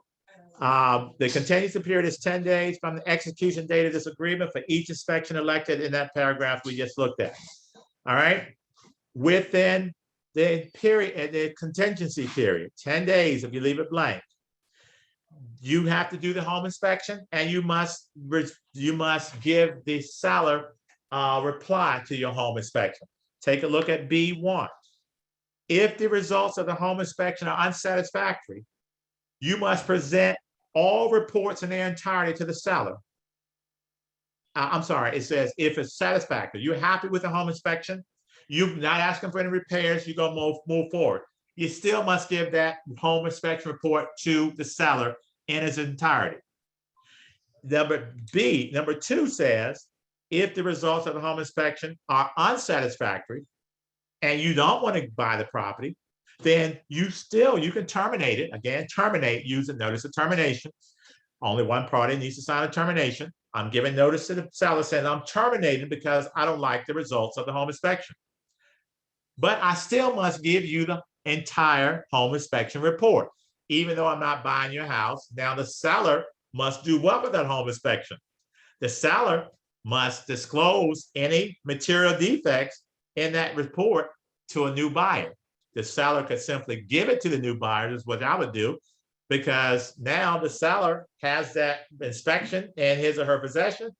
Now, whether you choose to look at it or not, it's on you, but there are material defects. You didn't know the roof was bad, but now this licensed certified inspector says your roof is bad. Well, you need to now tell the next buyer that, hey, according to this inspection, the roof is bad. But let's go back. So 1, you're happy with the home inspection report. You don't want any repairs, no credits. I'm buying the property as it is. I still have to give you the inspection report. Number 2 says, I did the inspection. I don't like what I found. I'm terminating this contract, but I still need to give you a copy of the home inspection report. The third one says, if results of the inspection are unsatisfactory, but you want to negotiate repairs or credit, then you would give a written corrective proposal. You can do a change in terms, or not change in terms, you do an addendum. I forgot the other document coming to my mind. You can do an addendum that says, I want to negotiate. It would be a change in terms. It is a change in terms. I want to negotiate a new roof, or I want to negotiate a new heater, or I want a repair credit for $5,000. So 1, you can just accept the property as it is. 2, you can terminate it. 3, you can negotiate repairs or a credit. Any questions? So that's the 10 days left blank for the contingency period. Look at 3A. After the contingency period, there is something called a negotiation period. 13.3A. Following the end of the contingency period, which is at 10 days of left blank, buyer and seller will have, if it's left blank, 5 days for a negotiation period. The negotiation period is when you and the seller negotiate repairs or anything. So you have 5 days. It says 1, the seller will acknowledge in writing the seller's acknowledgement to satisfy all terms, or seller and buyer negotiate volume. So you negotiate during that 5-day period. After that 5-day period, now you're already at 15 days. Look at B. It says, if no mutually acceptable written agreement is reached, or if the seller failed to respond during that negotiating period, that 5-day period, then the buyer will do 1 or 2 things. The buyer will, 1, accept the property, or terminate the contract. So you really have 17 days. Now, if you did the home inspection earlier, you don't lose your days. If you do the home inspection in 5 days, it just means the negotiation period is longer. You don't lose your 5. You don't lose. You're not penalized because you didn't take the 10 days. You really have 17 days if you leave them. You have 10 days to do the home inspection, that contingency period. You have 5 days after that contingency period for that negotiation period. And then after the negotiation period, you still have 2 days if the seller and you get to decide as a buyer if you're going to move forward or you're going to terminate the contract. Any questions? Any comments? I have just a clarifying question. Oops. Go on. So if there is something on the inspections that the buyers don't want, they they get their deposit money back, correct? Yes. Anytime you terminate, and I'm glad you asked that. Think of this. Terminate means you get your money back because the contract grants the buyer in some cases, seller in some cases, to terminate the contract. Anytime a buyer terminates, the buyer is entitled to all of his or her money, earnest money deposit back. There is never a problem with the termination because here, it says here, the buyer can terminate. The buyer has a right given to them in this contract to terminate this contract based on the home inspection, or the seller refuses to negotiate, or the seller won't give in or won't fix that roof, or you put a new heater. The buyer has a right to terminate. So anytime you terminate, you're not penalized. It's only when you breach the contract, if the buyer decided right before settlement, you know what, I'm not buying this house. Then the buyer could just be in breach, and then that buyer may lose his or her earnest money deposit. All right. 15. Perfect, thank you. You're welcome. 13. What was the third? Go to paragraph 14. What are we doing? Long time. Boy, see, there's a lot of stuff in it, but I hope you all are learning a lot. You're getting a lot out of it. All right, let's go on. Let's finish. You see, I need more than 3 hours usually. Let's go to 14. Let's go to 14. Title, surveys, and costs. Within blank days, please change that. It says if you leave it blank from the execution date, buyer will order a title. Nobody's ordering no title in 7 days, unless it's you're waiving a home inspection. But if there's a mortgage involved, if there's a home inspection involved, you're not ordering title in 7 days. You don't even know if the buyer is going to terminate the contract. Change that. Whatever you do, change that to probably 15 days or so. I would never leave 7 days. Now I got 7 days to order title, and I haven't even done a home inspection yet. What happens? Home inspection comes back. It has structural issues. We don't want to go forward. Now I'd have paid for a home inspection. For a title. And then if I cancel it, some title companies would charge me a cancellation fee. All right. So let's go down. I need to move a little faster. I think I want to go down to if the seller cannot deliver marketable title, the seller cannot, that we get the title back and the seller learned that he has more liens than he realized, and now he can't sell this property for the price. Now he needs to sell it short. So the buyer says, I'm backing out, I'm terminating, which means I'm entitled to my money back. Take a look at 14G. If the seller is unable to give good and marketable title that is insurable by a reputable title insurance company at the regular rates, buyer may terminate, again, the word terminate, I get money back. This agreement by written notice to the seller with all deposit monies returned to the buyer. Look at that line that says upon termination. Many agents don't realize this. If the buyer terminates a contract because the seller cannot deliver marketable title, what happens? Upon termination, all deposit monies will return to the buyer, and seller will reimburse the buyer for any costs incurred by the buyer for any home inspection any inspections or certifications obtained according to the terms of this contract, and for those items specified in 14C, 1, 2, 3, and 14D. What's 14C1? Go up to 14C1. Title insurance, title policy, or cancellation fee. What's 14C2? 14C2 is a flood insurance, all right? 14C3 would be appraisal fees. And what's a 14D? Surveys. And it says any inspection. So if the buyer paid for a home inspection, paid for an appraisal, already got the homeowner's insurance, now has to, whatever that buyer paid for, that buyer should submit a letter to an invoice to the seller, asking the seller to reimburse him or her for any costs that that buyer incurred. Any questions? Wow. Good. It's good. All right.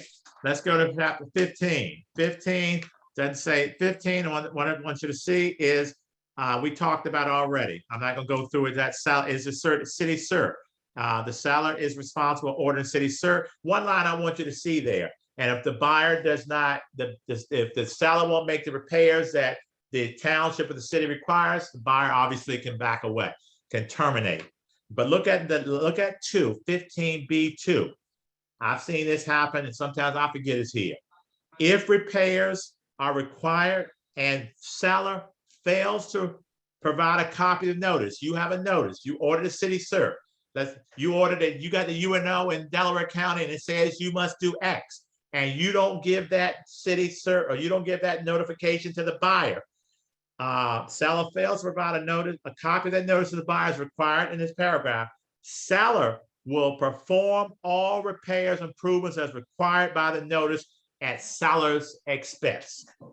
So if the seller doesn't let you know that the township or the city requires certain repairs, then the seller must make those repairs at his or her expense. Good stuff, right? Now, you. Amazing. 16, I know, you all say 16. Let's go to paragraph 16. If you're selling a condo or co-op, this is where, condo or planned community. You would, obviously, if it's not a condo, if it's a condo, you check this. Keep in mind that if you sell a condo, section 3407 of the Uniform Condominium Act requires sellers to furnish a buyer with a certificate of resale and copies of all the declarations, bylaws, and rules and regulations of the condo. Make sure if you're selling condos, I sold a lot of condos in my days. What I usually do is get everything up front, all the bylaws, everything. And when you want it, if you want to buy, submit an offer, I'm going to give you that right now, right away. Now, the resale certificate, I usually ask a seller to go in and order that. That could take a few days. Don't wait around, because keep in mind, once that buyer receives those condo documents, that buyer can terminate the contract. As within 5 days of receiving them, the buyer can terminate it. Well, let me show you that. So go to C, go to paragraph 16C. It says within 15 days, if it's left there, from the execution date of this agreement, the seller's expense will request from the association a certificate of resale and any other documents necessary to enable seller to comply with the relevant act. That's the Uniform Condominium Act. C3 says that the act provides that the buyer may declare this agreement void at any time before the buyer receives the association documents and 5 days after receipt, or until settlement occurs, whichever is first. All right. Now, one of the things you need to know that 5 days is a legally mandated period. It cannot be shortened by either party. By law, you must have 5 days to terminate or void this contract. You can void it out anytime before. So if I write up an offer for a condo and I'm waiting for the condo documents, at any point before I get them, I can terminate it. I can void out the contract. You give me the condo documents today, I have 5 days, and I can terminate up to 5 days. So, because I don't know what's in the condo docs, that's why it's a good practice for you to get those condo docs to the buyer as quickly as possible. You don't want to wait. If you know you're going to be selling a condo, get those condo docs and upload them into MLS or give them to the buyer ASAP. So now the buyer only has 5 days. Make sure you get the buyer to sign off that they received the condo docs and that resale certificate. Any questions? All right, number 17. Number 17 just says a real estate taxes on assessed value. Basically, it's just saying that sometimes the city makes reassessments. If you're the seller, you need to notify the buyer. If you know that right now there's going through a reassessment of all the taxes in this area or the city, then you need to let this buyer know that, hey, there's a reassessment. We're in the process of reassessment. Taxes may go higher. All you're doing, because remember, you disclose stuff. That's all that is.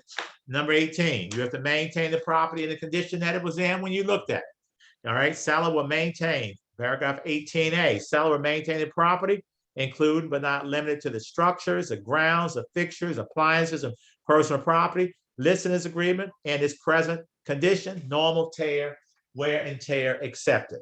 All right. And if you don't, the seller can accept the property. Well, they can terminate it. All right. Any questions or comments? So when you walk into the house, I remember I had a house in Overbrook Park years ago. It was a completely renovated property. It was beautiful. Monday morning was settlement at 10 o'clock. We go do the pre-settlement walkthrough.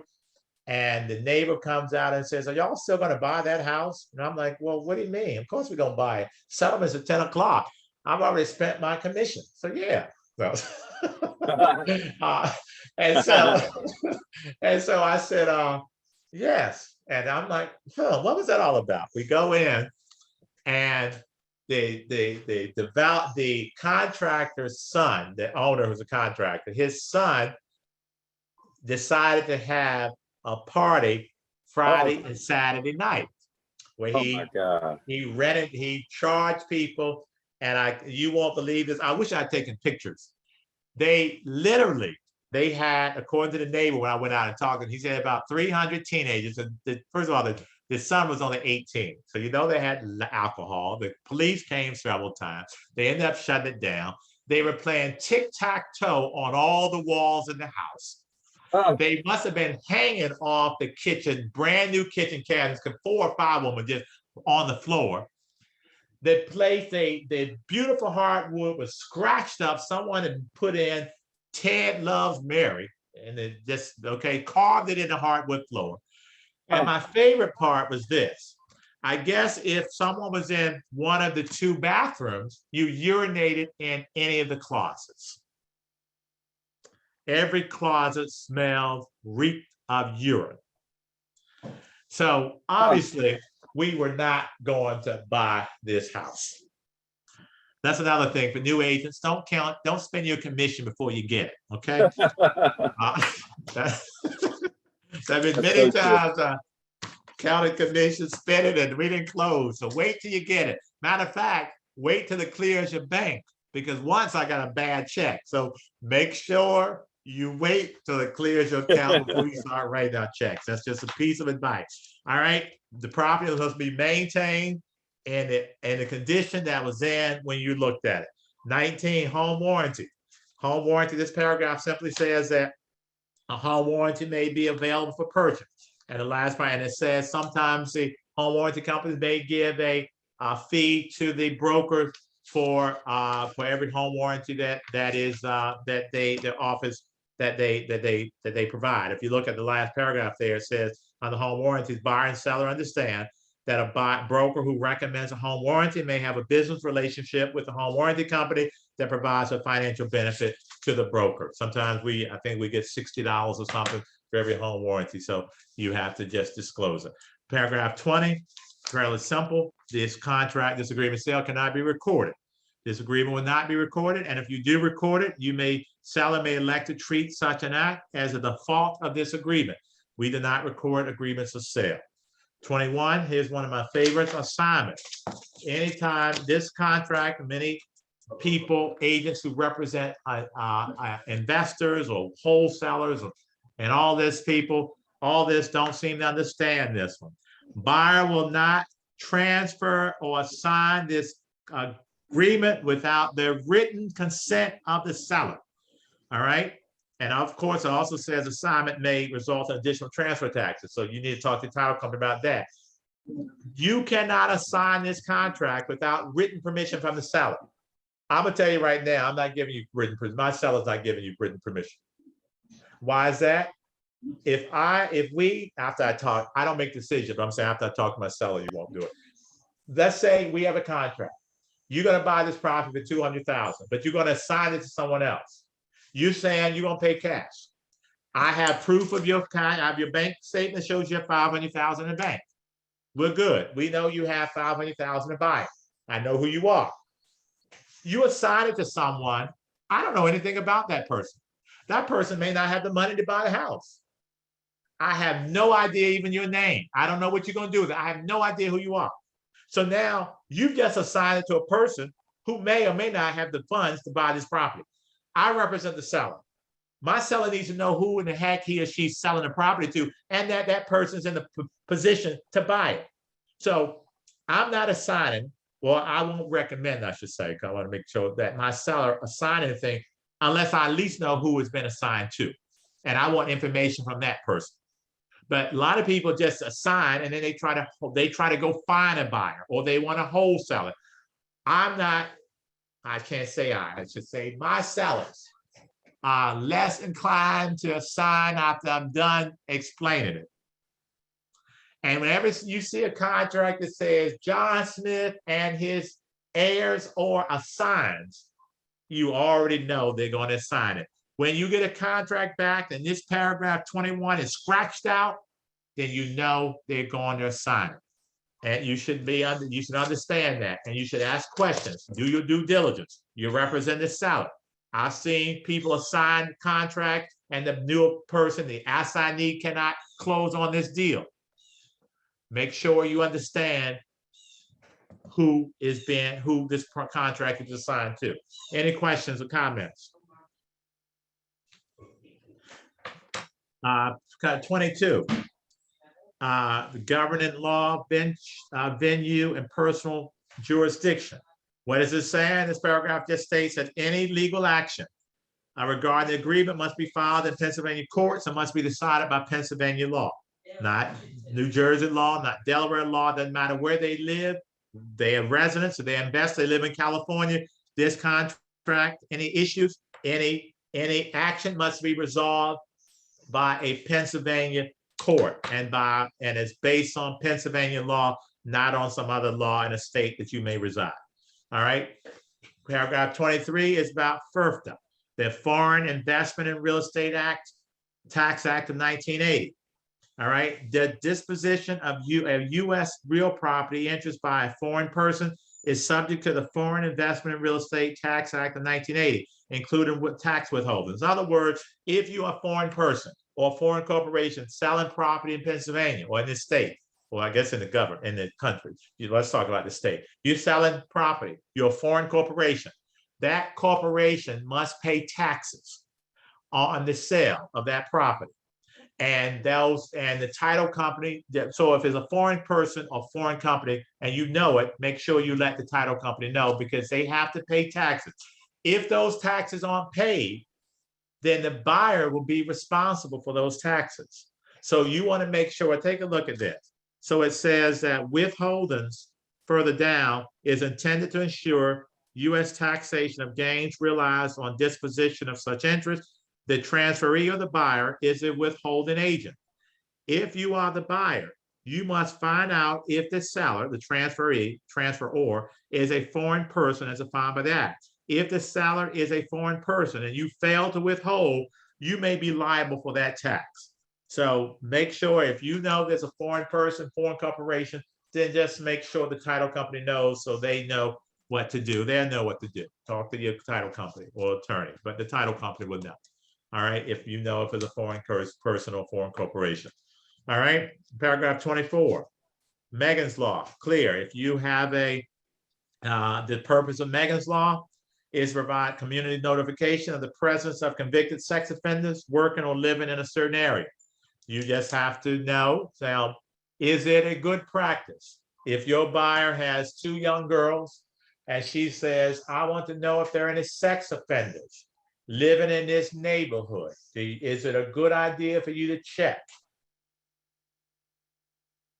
for that buyer? No, the buyer's encouraged to do No. All right. it. Buyers should do it. Does anybody think it's a good idea? Would you do that for your buyer? Would you go online to see if there are any sex offenders living in this neighborhood? I would. No. Wait, No. someone Why? said, hold on, son. Who said I would? Me, Loretta. All right, Loretta. All right. Loretta would do it. Loretta, your client, your buyer says, Loretta, would you please check to see if there are any sex offenders living in this neighborhood? You say, of course, buyer, because I'm here to provide a good service to you. And that's really nice of Laredo. Laredo goes on and checks. Laredo happens to miss the sex offender who lives next door. The sex offender who lives next door, God forbid, attacks one of this woman's children. Okay, I get What do you sued. think she's gonna do? You think she's gonna throw you a birthday party?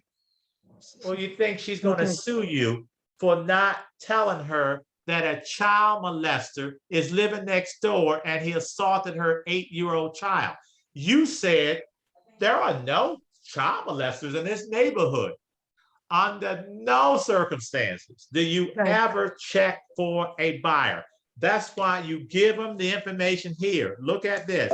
Look at the website. You send them to the website, www.meganslaw.state.pa.us. You tell them, and that's why it's here. If you want to know if there are sex offenders living in a neighborhood, you can simply go find out for yourself. Never put Okay. yourself in a position where you could be liable, where you could be Okay. sued. Never, ever put yourself in that position, because if you make a mistake, you're going to be a part of that lawsuit. All right. Okay. Any questions or comments? Hey, 25. Yes. Trent, one thing I think it's a parallel to what you say early on, and that's think about the school district. Right? I understand, it's very different, but in the same sense, you're giving yourself exposure if you give the wrong information or inadvertently miss something, I would agree. I would agree. Keep yet push the liability onto the client. Let them get the wrong information. Don't you give wrong information. You provide them with information, like with the school district Max talked about. I always check, but I also tell myself if it's out in the suburb, out in the township, outside in the county, I check, but I also ask them to check. I want you to do it also. That way they can't, if we're both wrong, if we both got bad information, then I would say, well, you got the same information I got. So you can't hold me liable, but check, have them check. All right, any questions? All right, paragraph 25, just the representations. Basically, this is saying that this is all it is to this contract. There is nothing else. There's no outside contract, everything, all the terms, let's just read it. It says this agreement contains a whole agreement between the seller and the buyer, and there are no other terms, obligations, covenants, representation statements, or conditions, oral or otherwise, of any kind whatsoever concerning this sale. This agreement will not be altered, amended, changed, or modified except in writing, executed by all the parties. So there is nothing else. You can't say we also agreed. The seller told me when I was at her house that she would do X. Nope. If it's not here in this agreement, it is not a part of this agreement. Another thing that make sure you be mindful of, if you, for instance, there's something in MLS that says the seller is going to give let's say the seller is going to put on a new roof, and it's not in this contract. Does the seller have to put on a new roof? No. No. Just because it's in MLS and you then put it in the contract, the seller's not obligated to do it. Make sure if the seller's saying in the MLS they're willing to put on a new roof, you better make sure it's in this contract. The seller will install a new roof. You can't say, well, the MLS said is that they're going to put a new roof. Well, this contract is the entire agreement between the buyer and the seller. There is nothing else. Everything must be here. That if it's not here, it's not a part of this contract. Is that clear? Trent, so should we put that as a separate addendum, or will you put it under 32, under paragraph 32? I would do a separate addendum. Why? Because lenders hate to see repairs in contracts. Okay. All right. It's like a red flag when lenders say new roof. Wait a minute, new heater. I don't put repairs in contracts. That's separate. If they put a new roof or you asking for a heater, I don't let sellers, I don't let lenders see repairs. Sometimes they get a little nervous. Wait a minute, the roof is bad? So I would do a separate addendum. Could you put it here? Yes. Would I do it? No, but you could. Also, just look at 25C, just point that out, that it says any repairs, because sometimes you'll see when they talk about repairs, the seller must do it and work on well, it's already in the contract. Any repairs required by this agreement will be completed in a workmanlike manner. Workmanlike does not mean insured or what do you call it? Licensed and insured. All right. If you want licensed and insured, you better put it. This says workmanlike. That just means basically the way other contractors in the business in that community would do this same job. What's like a standard for installing a heater? If you do it, you know, so you have to do it professionally. You have to be skilled. How would a skilled contractor make this repair? That skilled contractor does not have to be licensed and or insured. If you want licensed and or insured, you better put licensed and insured. All right. Any questions, comments? Number 26. This is a 26. Let's take a look at this. This is an important time. All right, 26. Where buyer terminates, signs that notice of termination, gets his or her money back. Where a buyer terminates his agreement pursuant to any right granted by this agreement. Remember, there are certain rights, certain places in this contract that we've gone over today that allows a buyer to terminate this contract. Buyer will, one, of course, they'll be entitled to return the deposit money. And then it says on B, regardless of the apparent entitlement to deposit money, Pennsylvania law does not allow a broker holding deposit money to determine who is entitled to deposit money where settlement does not occur. That notice of termination is just your way of saying I'm terminating the contract. There's also a agreement of sale release. You need to sign that. The agreement of sale release says to the broker who gets the money if there's a dispute. If there's a dispute, it shouldn't be a problem for the seller to sign the release. If there's a dispute and the dispute's been resolved and the seller and buyer decide they're going to split it, whatever it is, that the release tells the broker how to distribute the money, whether it all goes to the buyer, it all goes to the seller, it all is split, whatever. All right. So one, regardless of who the broker believes is entitled to the money, that broker under Pennsylvania law cannot decide, even though he or she says this buyer definitely breached the contract, that broker cannot distribute that money unless one of these four provisions apply. So you should let buyers know, because a lot of times when there's a default and they don't get, or the seller says the buyer breached the contract, give me that $20,000 he's holding in escrow. I say, I can't. Well, what do you mean he breached it? So make sure buyers and sellers understand, once there's a dispute, the broker is simply an escrow agent. He or she is simply holding the money. That broker cannot say you get it or you get it.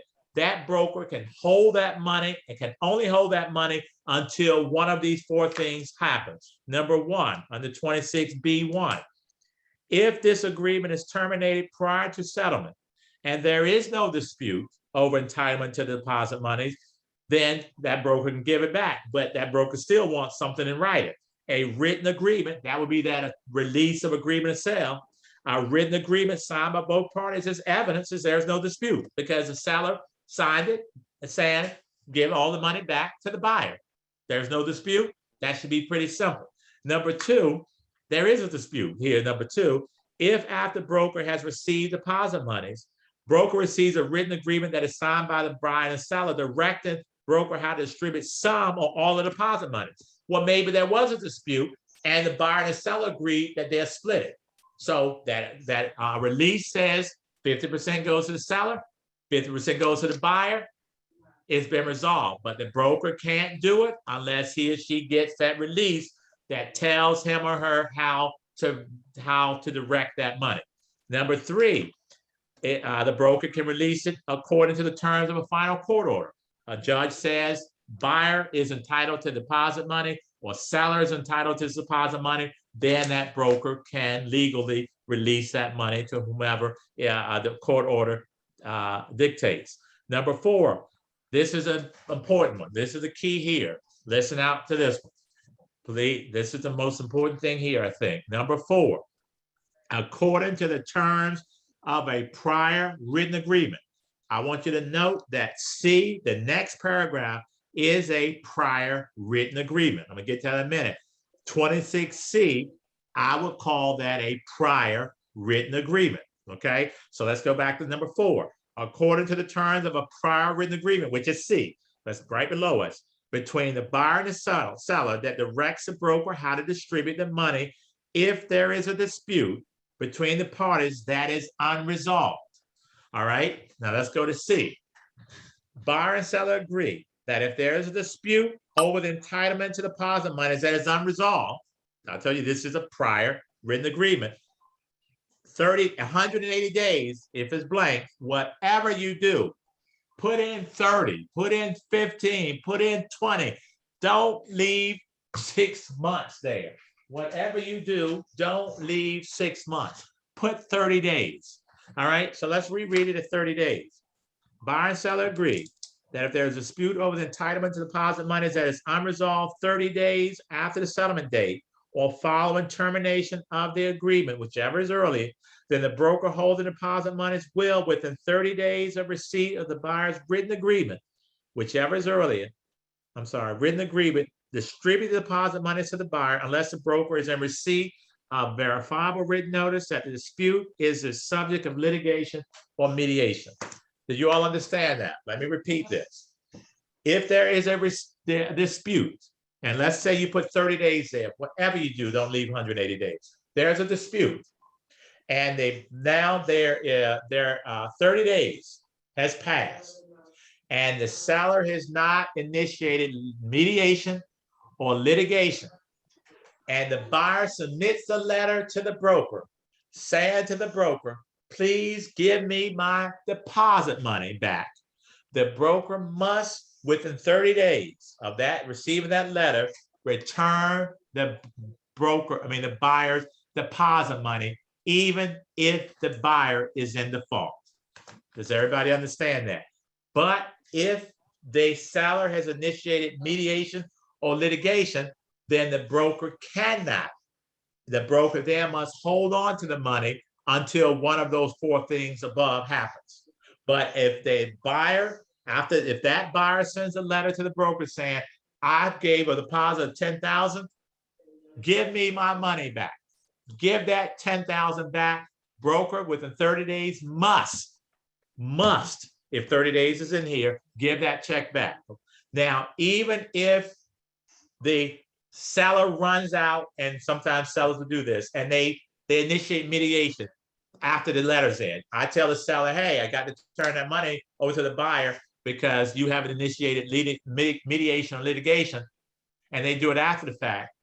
The broker still must turn that money over to that buyer because the seller did it after the broker received the letter. Even though the broker has 30 days to return that money, but that broker must still return that money if he or she received that letter before that buyer initiated mediation or litigation. If they do it after the fact, that's fine, but the buyer will have the money in his or her possession. Any questions? This is where a buyer can still get his or her deposit money even if that buyer is in default. Isn't this good stuff here? Yes. Any questions? Someone must have a question about this. No Is this question? prior? Yes, I have one. Prior written agreement needs to happen before the agreement of sale is signed. I can't hear you. Say again. This prior written agreement needs to be written before the sale is signed. The prior agreement. What? Say that one more time. This prior written agreement needs to be done before the agreement of sale is signed, correct? Yes. Yes. Well, I don't know if maybe I might hear it. If there is no sign, you don't sign anything. No, the answer is no. I think I'm asking. All right, let me say this again. Buyer breaches a contract, clearly breaches the contract. Buyer puts down $10,000 deposit. Buyer called you the day before settlement, says, I'm not buying the house because it's Friday the 22nd. I don't buy houses on the 22nd of the month. I don't want the house. I changed my mind. Clearly the buyer's in default. right? Clearly the buyer's in default. Buyer put down $10,000 deposit. Buyer says to you, his or her agent, I want my money back. Is there a way I can get my money back? You, the agent, will say, well, according to the contract, you can submit a letter to the broker who's holding the deposit and ask for that money back. And if the seller has not initiated mediation or litigation, by the time you get that buyer, that broker receives a letter, that broker must return your money within 30 days. Even if that seller and then runs out and files for mediation after that broker received the letter, that broker still must return that money to you. So there is nothing in writing because no one's signing anything. The broker has to give that money back to the buyer. The seller's not agreeing to it. The buyer's not signing anything. Only thing the buyer has to do is give that letter and ask for the money. That's it. And you're saying paragraph C represents the paragraph that says a pre-written agreement, correct? A prior written agreement. Yeah. A prior written agreement. Okay, got it. All right. But go further down. Let's keep reading. So it says if the broker has received verifiable written notice of litigation or mediation prior to receipt of the buyer's request for distribution, then the broker will continue to hold the deposit monies until receipt of a written distribution agreement. Distribution agreement will be that agreement sale release that says how the broker is to distribute the deposit monies. All right. Buyer and seller are advised to initiate litigation and mediation for any portion of deposit monies prior, there's your key, prior to any distribution made by the broker pursuant to this paragraph. Buyer and seller agree that the distribution of deposit monies based upon the passage of time does not legally determine entitlement to deposit monies, and that the parties maintain their legal rights to pursue litigation even after a distribution is made. So after the broker distributes that money, gives that money back to the buyer, the seller could then still initiate a lawsuit. They could still try to get the money back. But if it's a couple of $1,000s, you think a buyer is going to go through, a seller's going to go through all that? No. But if it's 20, 30, 50,000, probably will. But if it's minimum amount of money, 500,000, couple of thousand, seller's not going to do anything. It'll cost them more than do anything. Any questions about this? Any other questions? Yeah, I have a quick question. Yeah, hello? Yeah, I have a quick question. Yes, go on. So say for instance, you go through that process, you have 30 days, you tell the seller that, hey, my client wants their money back.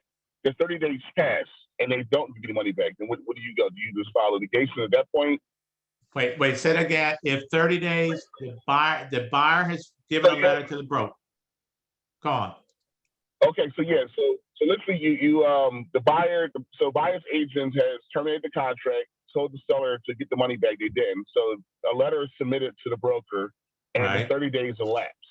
Right. At that point, do they have to automatically do it, or do you go back to them and say, hey, where's the money? Absolutely. You say to the broker, you can file mediation against the broker.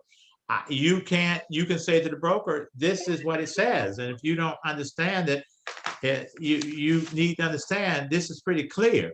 You must give me that money back. And I would hope a broker would know how to read and understand that's what it says. And if not, you should file something against the broker. I would file some complaint against the broker saying, I did exactly what this contract said. You need to give me my money back. I don't know any brokers who wouldn't. A lot of brokers didn't understand this was here, but now most of them do. So that shouldn't be a problem. And I know this to be used lots in the last few years. I don't know any broker who said, I'm not going to do it. I've had brokers call me and say, Trent, I can't do that. And when I explain it to them, they say, oh, I didn't know that. I didn't know that was there. And then they did it. But I don't know any brokers who said, I'm just not going to do it. But then you need to take action against that broker. Well, yeah, I won't go too deep into it, but going for a similar situation like that. But do we reach out on day 31 and say that, or like? Absolutely, day 31. Day 31, I would reach out. I would send an email saying, hey, I would quote from the agreement sale that I submitted a letter. The agreement sale says I must give you, make my request in writing to have the money returned to me. I did that. I'm even including another copy of that. I did that on this date. 30 days would have been yesterday. Now we're at the 31st day. You did not, at the time that I submitted it, you told me that the seller had not initiated mediation or litigation, and I was clearly entitled to the money. It is the 31st day, and I'm making a demand for my money. And Rihanna would say, you better have my money. The 30 days from when the letter is submitted, not from when you terminated the contract. 30 days from the execution day. It's 30 days. Let go. Let's be clear. It says, buyer and seller agree that if there's a dispute over the entitlement to deposit money that is unresolved 30 days after the settlement date or following termination of the agreement. So when did they terminate it? So if they terminated this date, you got 30 days from the termination date. So when did that buyer, when was this contract terminated? All right. Do you mind if I ask you one other question? Just one quick question. I'm sorry, sir. Okay, I had that part. I just was a little bit confused on, okay, once you write the letter, if the seller decides to, I thought this is what you said, if the seller decides to, even after you put the letter in, prior to them doing litigation, if they do it afterwards, no go, you still get your money, correct? Well, let me just say this. Let me just clarify. So that you're entitled to your money. You have to get your money back within 30 days of you sending a letter to the broker. If the seller did not initiate mediation or litigation, just make it. Yep, that's what I thought. Okay, yeah, it doesn't. But now the seller may initiate mediation after after the broker receives a letter, but the broker still has to return that money. So I but then the seller could come back later, according to the paragraph last, and they could still, they still maintain their legal right to pursue litigation even after that broker makes that distribution. Probably not going to happen. All right, let's look at. I just wanted to make sure I had it right. Thank you. All right.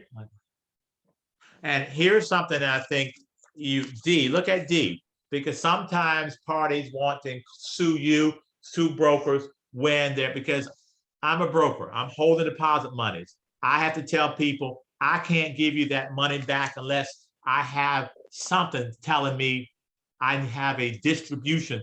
I have an agreement of sale release that tells me how to distribute this money. Well, I want my money. So look at D, and I'm gonna sue you. Well, all right.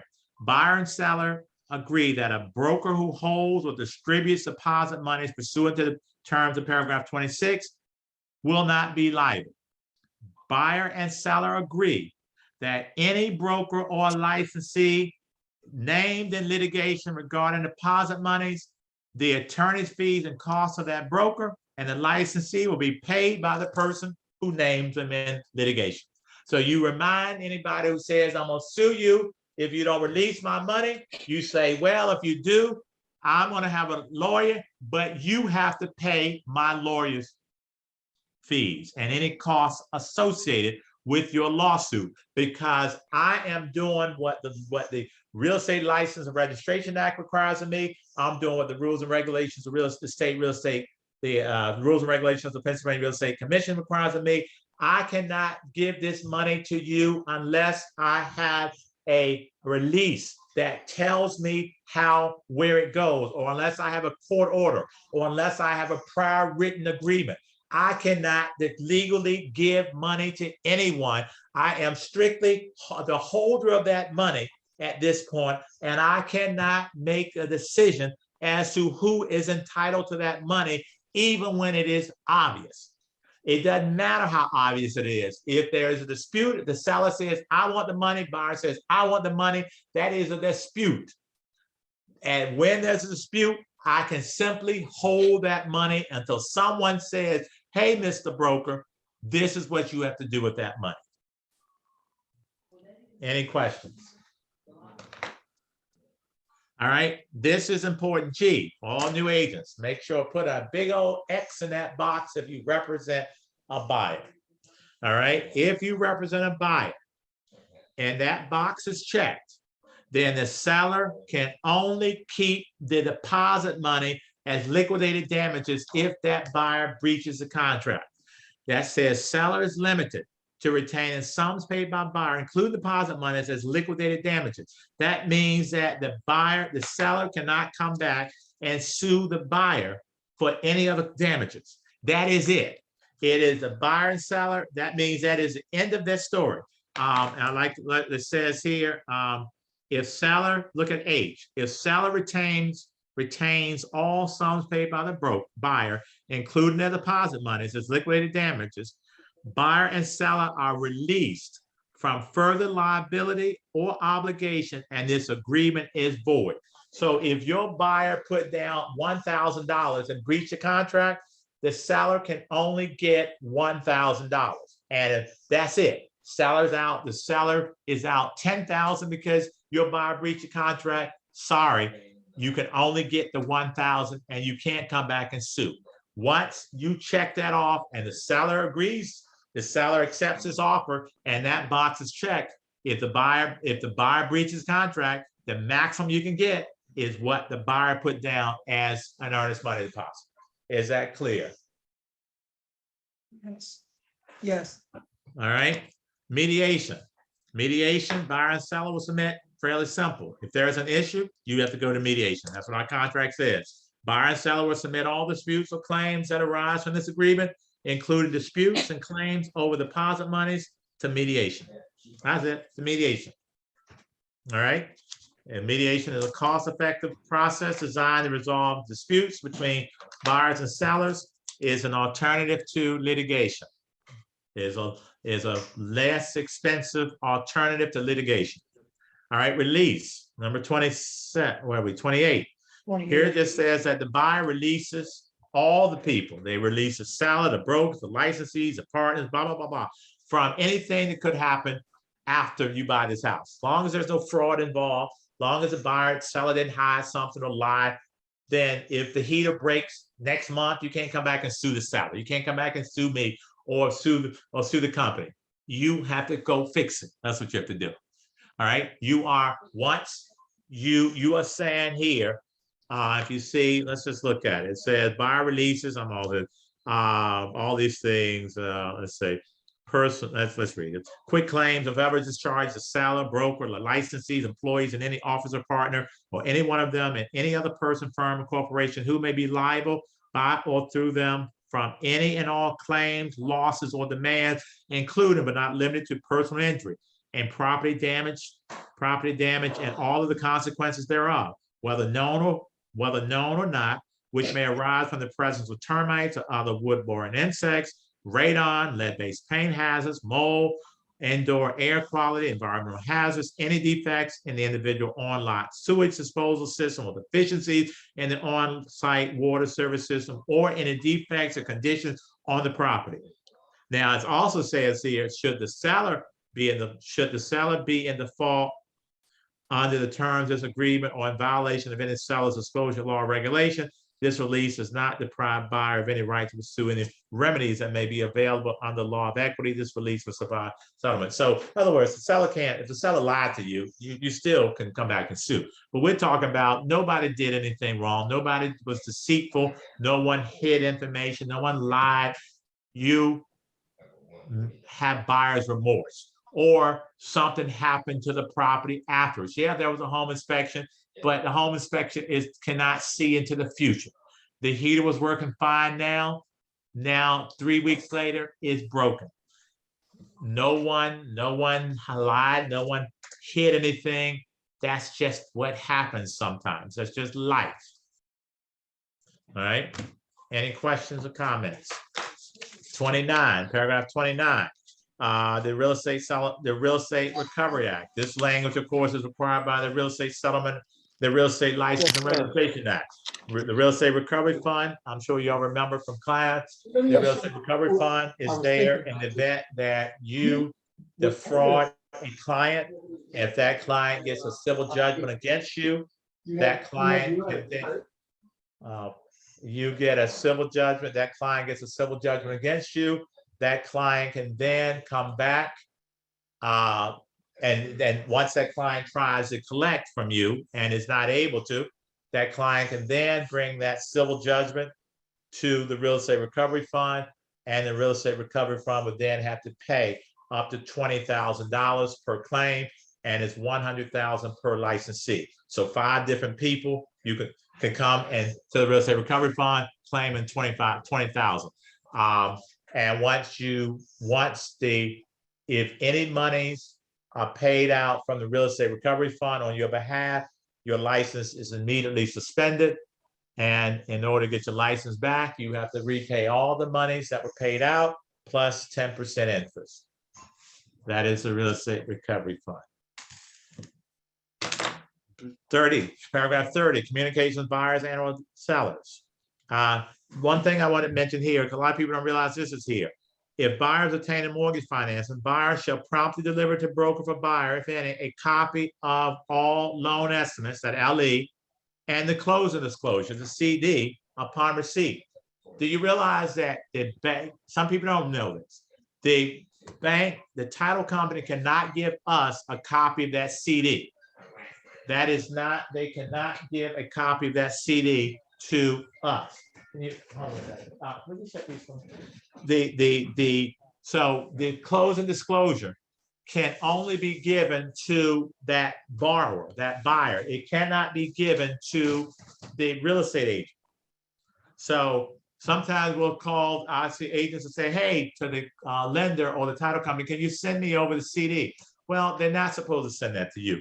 The buyer is, they're supposed to give it to the buyer, who then should give it to you. So make sure you understand, you tell the buyer, when you get the LE from the lender, remember the loan estimate must be given to you within 3 days of must be given to the buyer within 3 days of making a loan application. The closing disclosure, or the CD, must be given to the buyer 3 days prior to closing. So make sure they know to turn that stuff over to you, the LE and the CD, as soon as they get it, because it is not, they're not required to give it to the licensee. They must give it to the buyer. All right. Headings 31 just says the headings in this agreement are for convenience and for organizational purposes only. That's it. The section and paragraphs headings in this agreement are for convenience. They not, there's a lot of stuff on each one. They just put there for convenience. That's it. Special clauses 32. This just lays out some of the Pennsylvania Association of Realtors clauses, or no, addendum that we would use. A lot of times you may use a short sale addendum. You may use appraisal contingency addendum. These are things that you may use. Do you have to use them? No, but if you're going to use one that is not listed, obviously check it and then type it in. Any additional terms you want to type in that paragraph, that may be a place where you put in there that they waive in the home inspection. There's a cash deal, they buy it as is. And I would add in there that they also, there's no mortgage, you have to worry about that, but they also taking it as is as to any repairs and or corrections required by the township. So make sure that they don't, if they think the seller, you don't want this, if you represent the seller, you want the buyer to come back and ask you to make all these repairs that the township asks of the seller. All right. Any questions or comments? Buyer and seller acknowledge receipt of a copy of this agreement at the time of signing. You must give the buyer or the seller a copy of this at the time that they sign. That is it. They cannot, and that's basically it. The buyer, make sure the buyer gets a consumer notice. They get the seller estimated closing cost sheet. If there's a co-op, they have to sign a deposit money notice. This is required if you are turning money over to another office. All right. And I think that is a lot. 3 hours and no break. So I am done. Any questions? Any comments? This was Thank you. That was fantastic. great. Thank you so much. Absolutely fantastic. That was Yes, it great. was. Thank you all. So Any informative. Thank you so much. You're welcome. You're welcome. All Great job. right. I have a quick question. Yes. I have a quick question. Yes. So that this was recorded, is it going to be distributed or is it for a different purpose? Matt. So I dropped in the chat earlier, No. there's a link to our YouTube channel, which is where this video will be posted in the next day or so. So I suggest everybody subscribe to that. And then when the video gets. Can you put it in All there right, again? Sure, if you guys can just, do not exit out of the room. Give me about a minute. I gotta go grab everything from the right spot, okay? Once Yes, again, thank thanks, you. Matt. Thanks, Matt. Awesome, awesome. Hey, thanks to Excuse me, Trent. Trent, I did have one question. Yes. Hello. On. Okay, my question is, and this might have to be held for another time because there might be more discussion on this. But I was wondering and wanted to ask questions about, you went over the agreement of sale and everything was great. So my next question is, this market is still very, very challenging right now, especially for people that are trying to sell and buy at the same time. Oh, So, definitely. and I'm getting ready to help a couple people do that. So my question is this: it's very easy when you submit an offer on somebody who, let's just say they have their house pending already. They submit a new offer on the house, and it's very easy to just use the addendum and say, sale, it's contingent on the settlement of the other property. That's the easy part. But my question is about the hard part of when the seller of the listing you have is going to accept an offer on their house, and they, now they need to go out and shop for the new home. And there's some people that have no temporary place to stay. They need this to be a seamless transition, okay?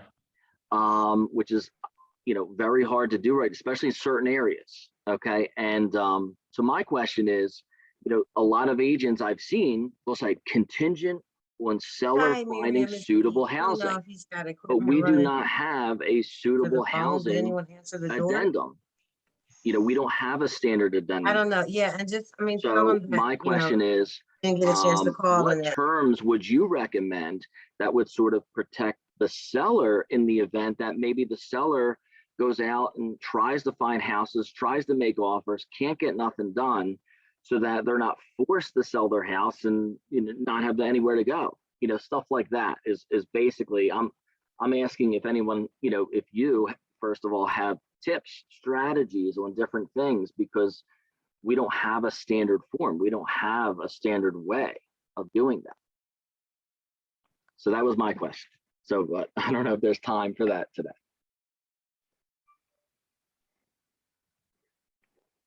Trent, you're on mute.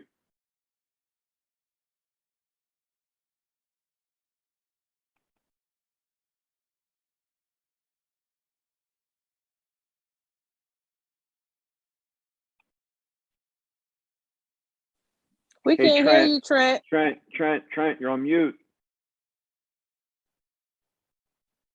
Oh, I'm sorry. Jonathan, I was saying that if I had the answer to that, I'd be a multimillionaire, because that is an issue with everybody. I was just saying, if I have a seller who is going to sell, but they have to buy, Jonathan, my thing is, I don't know what you need to do. What you really need to do is find a place, a short-term rental. You need to find out where you're going to live, because chances are in this market is not going to be what you said, a seamless transaction. It is, we just had a buyer who took an apartment for a year. They turned a 1-year lease. They wanted to be in a new school district. Their house sold in like 30 days. And the new house we haven't found yet. We just found one like 4 months later. So it turned out, by the time we closed, they would have been in an apartment for that house, but they rented a house in North Wales for like 6 or 7 months. If you have to close, if you don't have the money or the time or the resources for plan B in case plan A doesn't work, and it probably won't, I would say don't sell your house right now, because I don't even know what to say. I can't say to a seller, we're going to get you a house. I tell sellers it's probably not going to happen right now, because the competition is too fierce. There are too many people out there looking, and we can't give an offer contingent on you selling a house, because no one's going to accept that. Yeah, this is all stuff that I've been telling my clients, and it's just so hard because It's hard. like I got a new client right now. I helped them purchase their house a couple of years ago.